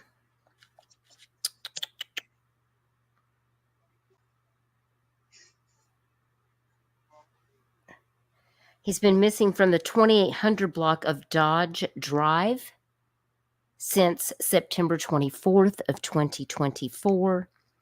He left the residence to attend school, but refuses to return back home. The victim is known to frequent inside the Stonegate Apartments on Coleman Road, Raleigh-LaGrange Road. If he is located, please contact police. Now, what makes a kid just decide to go to school and then go, oh, I'm not coming back? Well, that's what I'm saying. That's 3 missing child's flyers in a row out of Memphis, Tennessee, where it says child refuses to return home. I think that's just their status quo, is to put that on every flyer. It seems that way. I mean, it's like a reoccurring thing. It's like they're just copying and pasting from other flyers. This, I don't know. Okay, this is Dwayne Williams. He's 15 years old. He is a black male with black hair and brown eyes. He's 5 feet 5 inches tall, weighs 140 pounds, and he was last seen wearing a black and blue pullover shirt and brown pants. He has a medium afro hairstyle, and he is missing from the 1500 block of Cane Meadows Circle. He's been missing since September 20th of 2024, and he left his residence without permission and refuses to return. The victim is in DCS custody and is known to frequent the inside of Cane Creek Apartments. And if he is located, please call police immediately. I kid you not.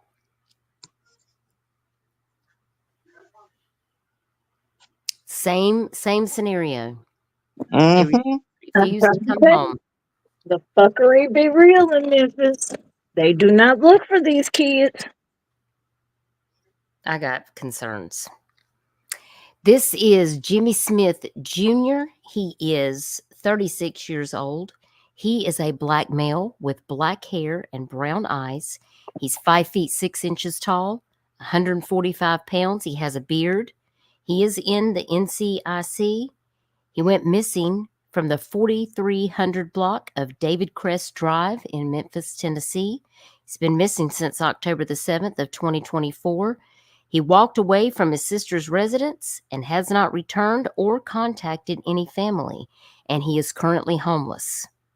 If you've seen him, contact the Memphis Police Department. Well, at least they didn't say he left and that he's refusing to return. Oh, no, they reserve that for the teenagers. Yeah, that's for teenagers only. And then we have Mr. Timothy White. He is a white male, 38 years old, with brown hair and blue eyes.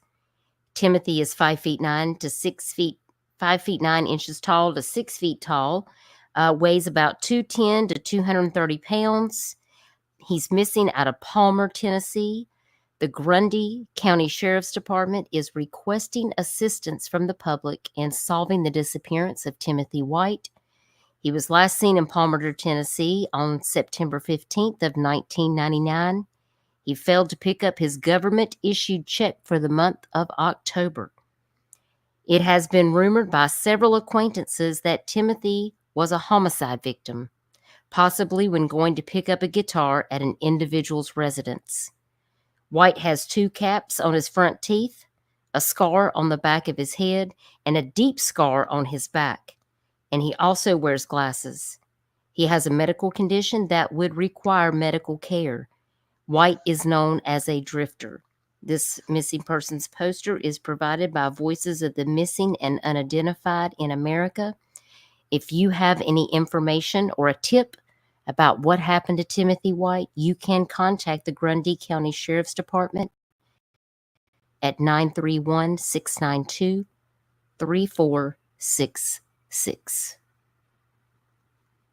This doesn't sound good at all. No.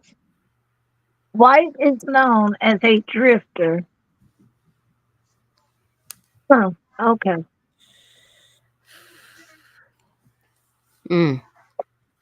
Well, and if you've got that many people saying that he's a homicide victim, why aren't you interrogating these people and saying, hey, do you happen to know who he may have fell victim to?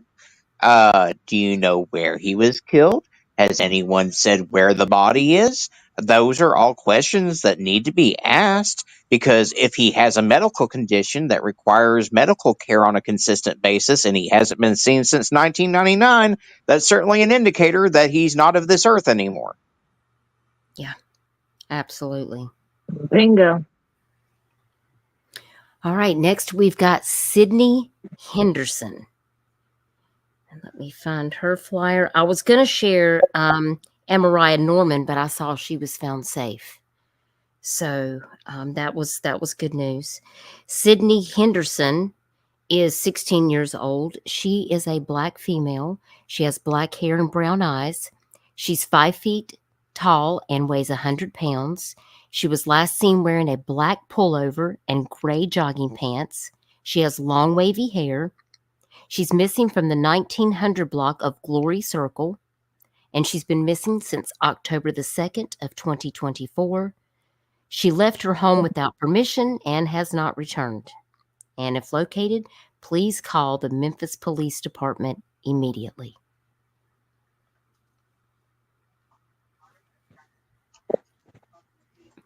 Do y'all see the pattern? Y'all see the pattern? Yep. And we already shared Patrick Sparks. I didn't realize I had him on here twice. This is Timothy Lloyd. And Timothy is also missing from Memphis. He is 26 years old. He is a black male with black hair and brown eyes. He is 6'3", 240 pounds. He's listed in the NCIC. He is missing from the 3900 block of Park Avenue in Memphis, Tennessee, and he's been missing since July 27th of 2024. He has not been seen or heard from since July. He is currently homeless and has active felony warrants for his arrest. He is considered armed and dangerous per the Shelby County Sheriff's Office. So if you have seen him, please be cautious and call 911 immediately if you spot him.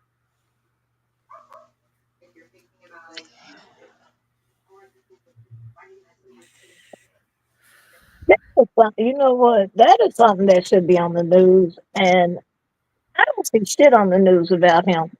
Yeah. I mean, armed and dangerous. I mean, you would think there would be something out there, right? There's nothing unless you go on Twitter. They don't say, hey, community, be alert, So what the? I know. It's concerning. Next, we got Oscar Javier Diaz, and he's 46 years old, and he is a Hispanic male with brown hair and brown eyes. He's 5 feet 8 inches tall and weighs 170 pounds, and he is missing from 1265 Union Methodist University area. He's been missing since September 22nd of 2024. And the complainant advised that the victim went to the hospital, Methodist University, and was released on 9/23/2024, and they have not heard from him ever since. And he is a male Latino, and he does have a case number. If you have seen Oscar Javier Diaz, please contact the Memphis Police Department. That's very concerning. Anyway.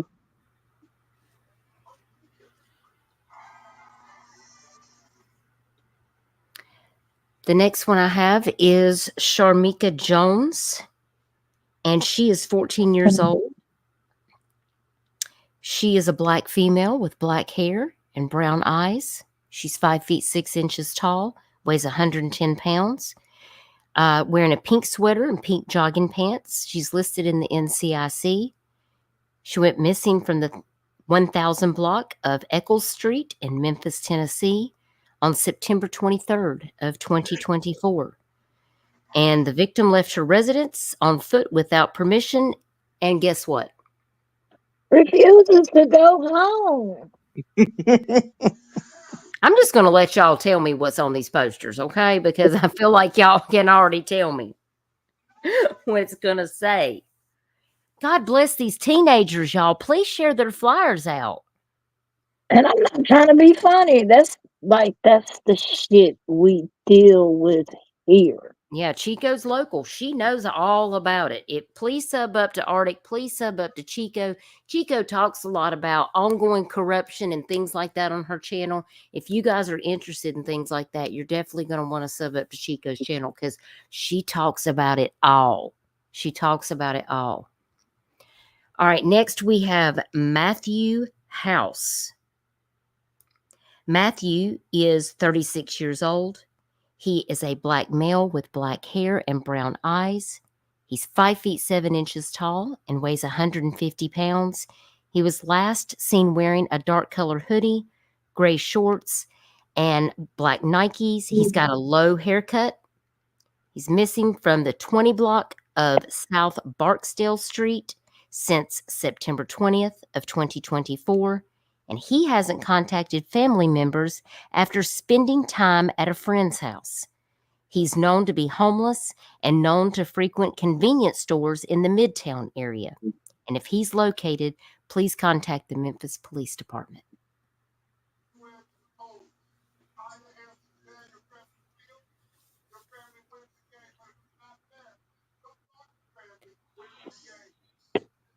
We might have to have a part 2, y'all. I'll see what makes it so bad is they don't look for these either. They will not look for teens.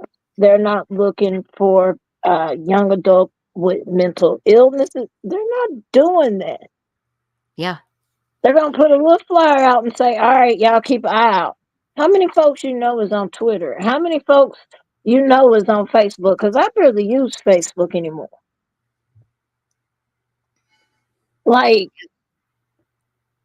That's why we keep saying people have to share this out to get this out, because that's the only way they'll be found.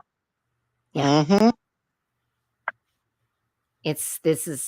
I can't believe how many people. When I was just in the Tennessee missing group on Facebook, I couldn't believe how many people were just missing from Memphis.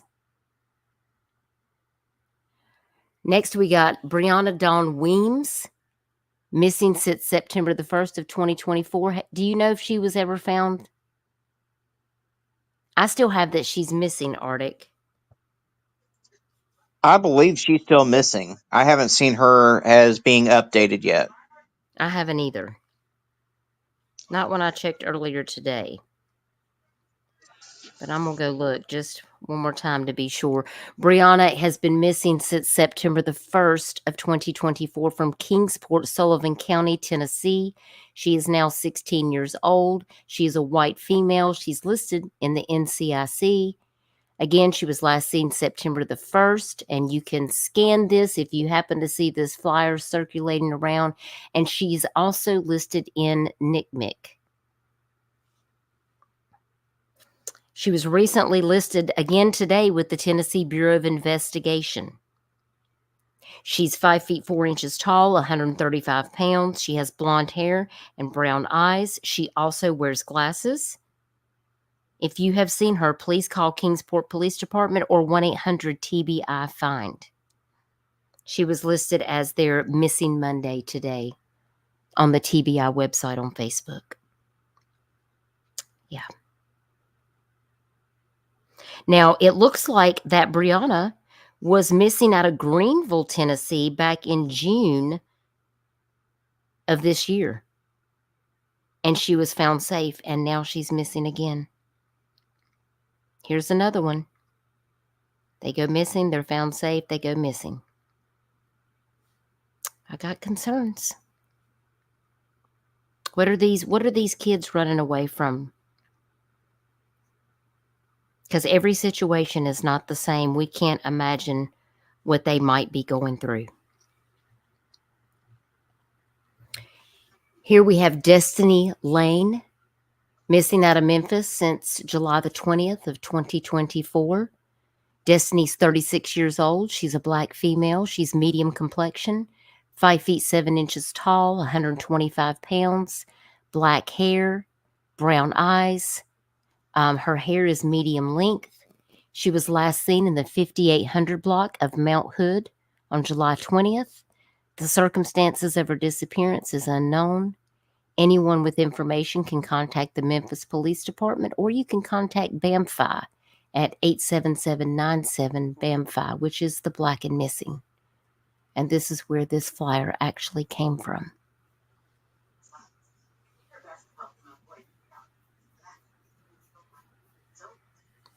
I have so many more flyers to share.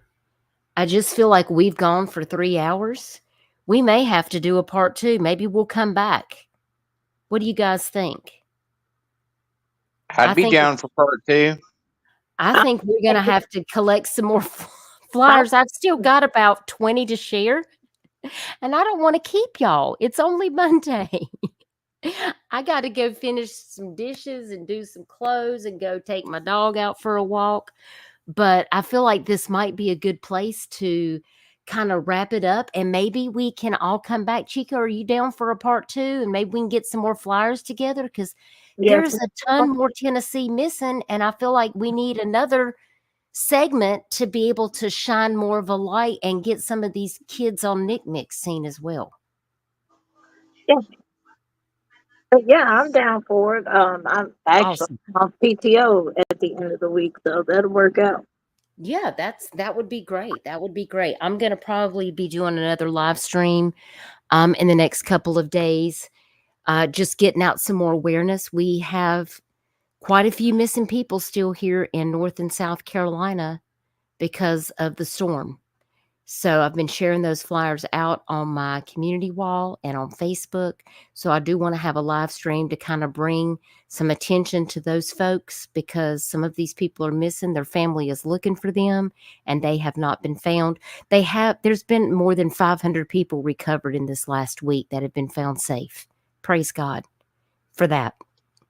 And it's really taken a wonderful community of people like Arctic and myself just working together to get these flyers shared out with the Broken Link Foundation. I want to give them a shout out for all of their hard work keeping these missing faces out there. So I do want to bring attention to those. And I think it would be good to end the week out bringing the focus back to Tennessee. So if you guys have any flyers that I did not show tonight, I do have about 20 more. A lot of those are from Memphis. I'll just go ahead and tell you, most of the ones that I have are located in Memphis. But if you see someone that I did not share tonight on this live, and you are connected with me on Facebook, if you're connected with me on Discord, if you're connected with Arctic Fox and you're in his group on Facebook, like, send it over to me, send it over to Arctic. If you're connected with Chico, Chico, I think you sent me a couple of videos that Am made you. Yep, sure did. And we need to play those. But look at the rabbit hole we've gone down on just the flyers alone. We've been here for 3 hours. Yeah, because some of these stories actually are missing people do have backstories. And that's, I said, these missing person cases need to be heard. Like with Mr. Ronnie, with him disappearing, and come to find out it's his piece of shit nephew. We don't know where he put the body, but we know it's him. Yeah.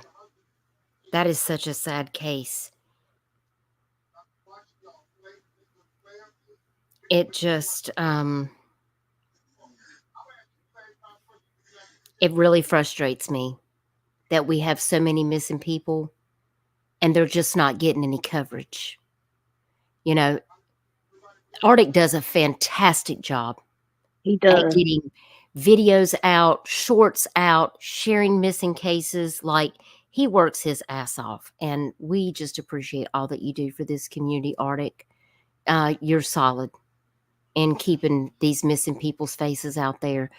You know, I want to start trying to get more focus out and beyond my area that I usually focus in on. It's just that with all the things that have been going on, we've just had a real uptick in the cases that we've had going on.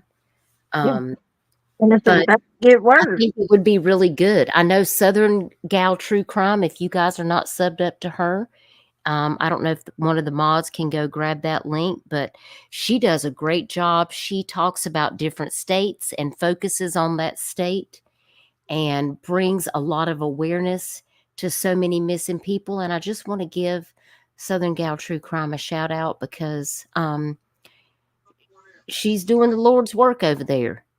I love, yeah, I love her. Yeah, I do too. I do too. I'm a sub. A lot of times I'll put her in my ear while I'm doing things. Yeah. If I don't catch her live, I'll have her on the replay and I'll just, listen to her.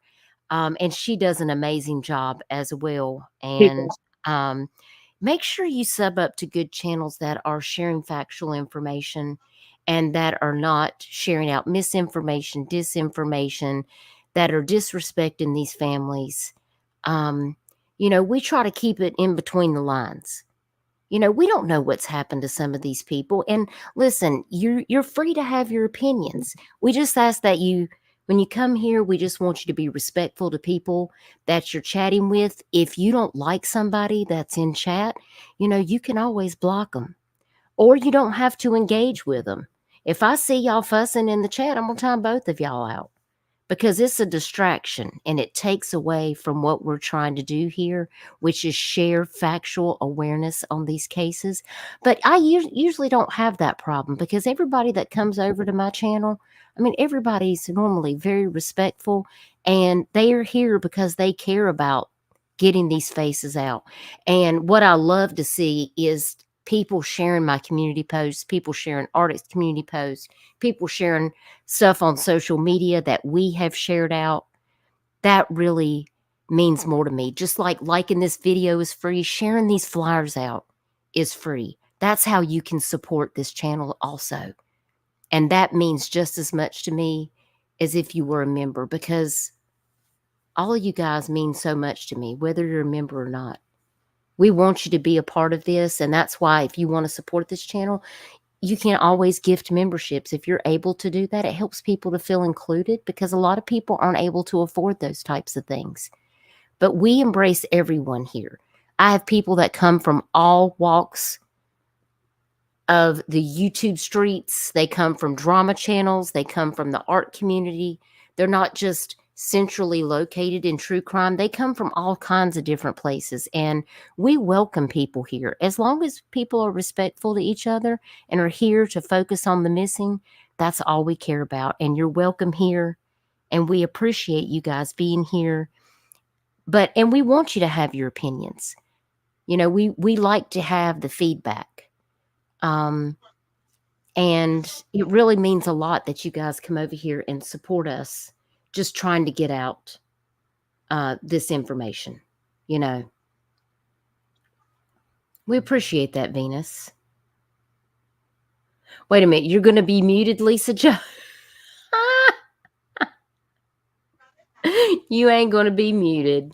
I know. Listen, sometimes there's things that have to be said, but I just don't want to have any arguing and going at each other and people bringing their drama over here, because it's just not necessary. If you got beef with somebody and they're in the chat, take that stuff somewhere else. But when you're over here and we're talking about cases, y'all can coexist. I coexist in chats all the time with people I don't care for. And you know what? I just ignore them. Amen. I can be the bigger person, because I'm not going to disrespect the creators chat that I'm in just to have beef with somebody, because I'm not 13. This ain't high school. There's just a way to conduct yourself, but we want you to express the way you feel, because I think it's good to hear sides of how people look at these different cases and how they might view something, because it's not, well, you were right or you're wrong. It's more like, I didn't see it that way, and you've given me something to think about. Well, Lisa Jo is a phenomenal advocate in her own right, and she also is very big in genetic genealogy, which is helping to solve a lot of these missing persons cases. I think that's amazing, Lisa Joe, and we're glad to have you here. And Yep. please do come back. So don't forget, before we end the live stream, to please like this video and share this video out. Make sure you're subbed up to Chico Corrupt Chronicles. She's doing the damn thing over there, talking about all things that's going on in Memphis and all the surrounding areas out there in Tennessee. And of course, make sure you're subbed up to Arctic Fox True Crime. And Cold Case Crystal's not here tonight, but please make sure you're subbed up to Cold Case Crystal, because she's my other partner. And she's not been feeling well since she's hurt her leg. And I'm sure she's out there resting, but hopefully she'll be back soon so she can continue to talk to us more about her uncle's case. So y'all just put some prayers in the chat for her. And also, can we just have a moment of silence for the victims in Hurricane Helene that have been affected, and also for Florida, who is facing an oncoming Cat 5 hurricane with Milton. I would like to just have a moment of silence for them.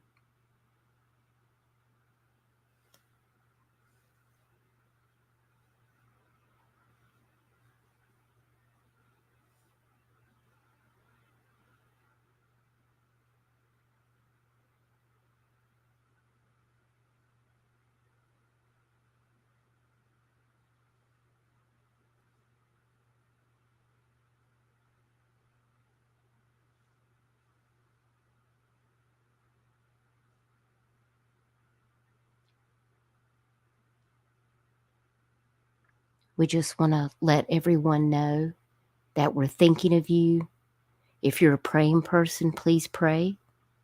If you're a positive vibe person, please positive vibe it out there, because there's a lot of people that are worried and scared right now, because this could bring significant damages to a state that is not even recovered from Hurricane Helene. And I just want to thank you all for joining me tonight. Thank you, Chico, for being a guest on my panel tonight. I really enjoyed this, and I will be in touch with you so that we can get another live stream set up for later on this week so we can do this again. And thank you, Arctic, for all that you do, and thank you for being a guest here tonight to talk about the Tennessee missing. You both are wonderful moderators for myself, and I consider you both friends, and I have respect for both of you, and I really appreciate you being here tonight. And I hope you enjoy your Monday. Well, thank you, Dutch, and I appreciate everybody in the chat, Arctic, for having me tonight. It's definitely a tough, but it needed to be talked about. Always a pleasure being on panel, and I loved having Chico on here with us. I'm looking forward to the next one. All right, sounds good. Well, I hope you have a wonderful night. Y'all take care. And I'm going to play us a little outro to take us on out of here. And guys, be kind. And listen, less arguments and more unity. That's what I'm striving for. And listen, I make mistakes every day, and I own that shit too, because I'm not perfect.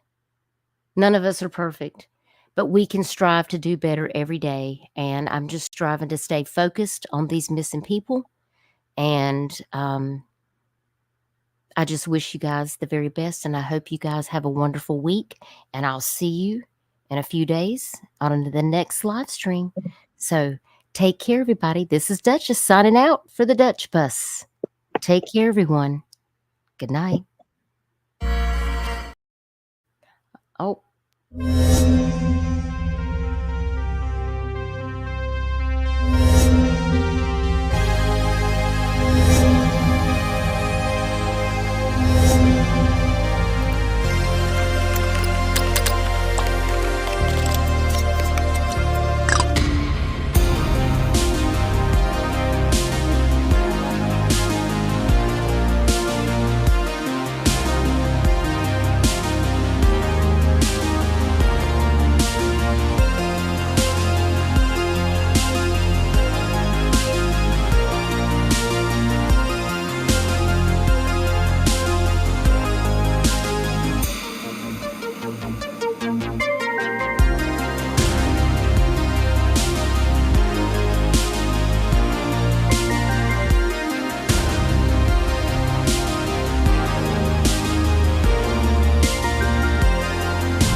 I'm crazy.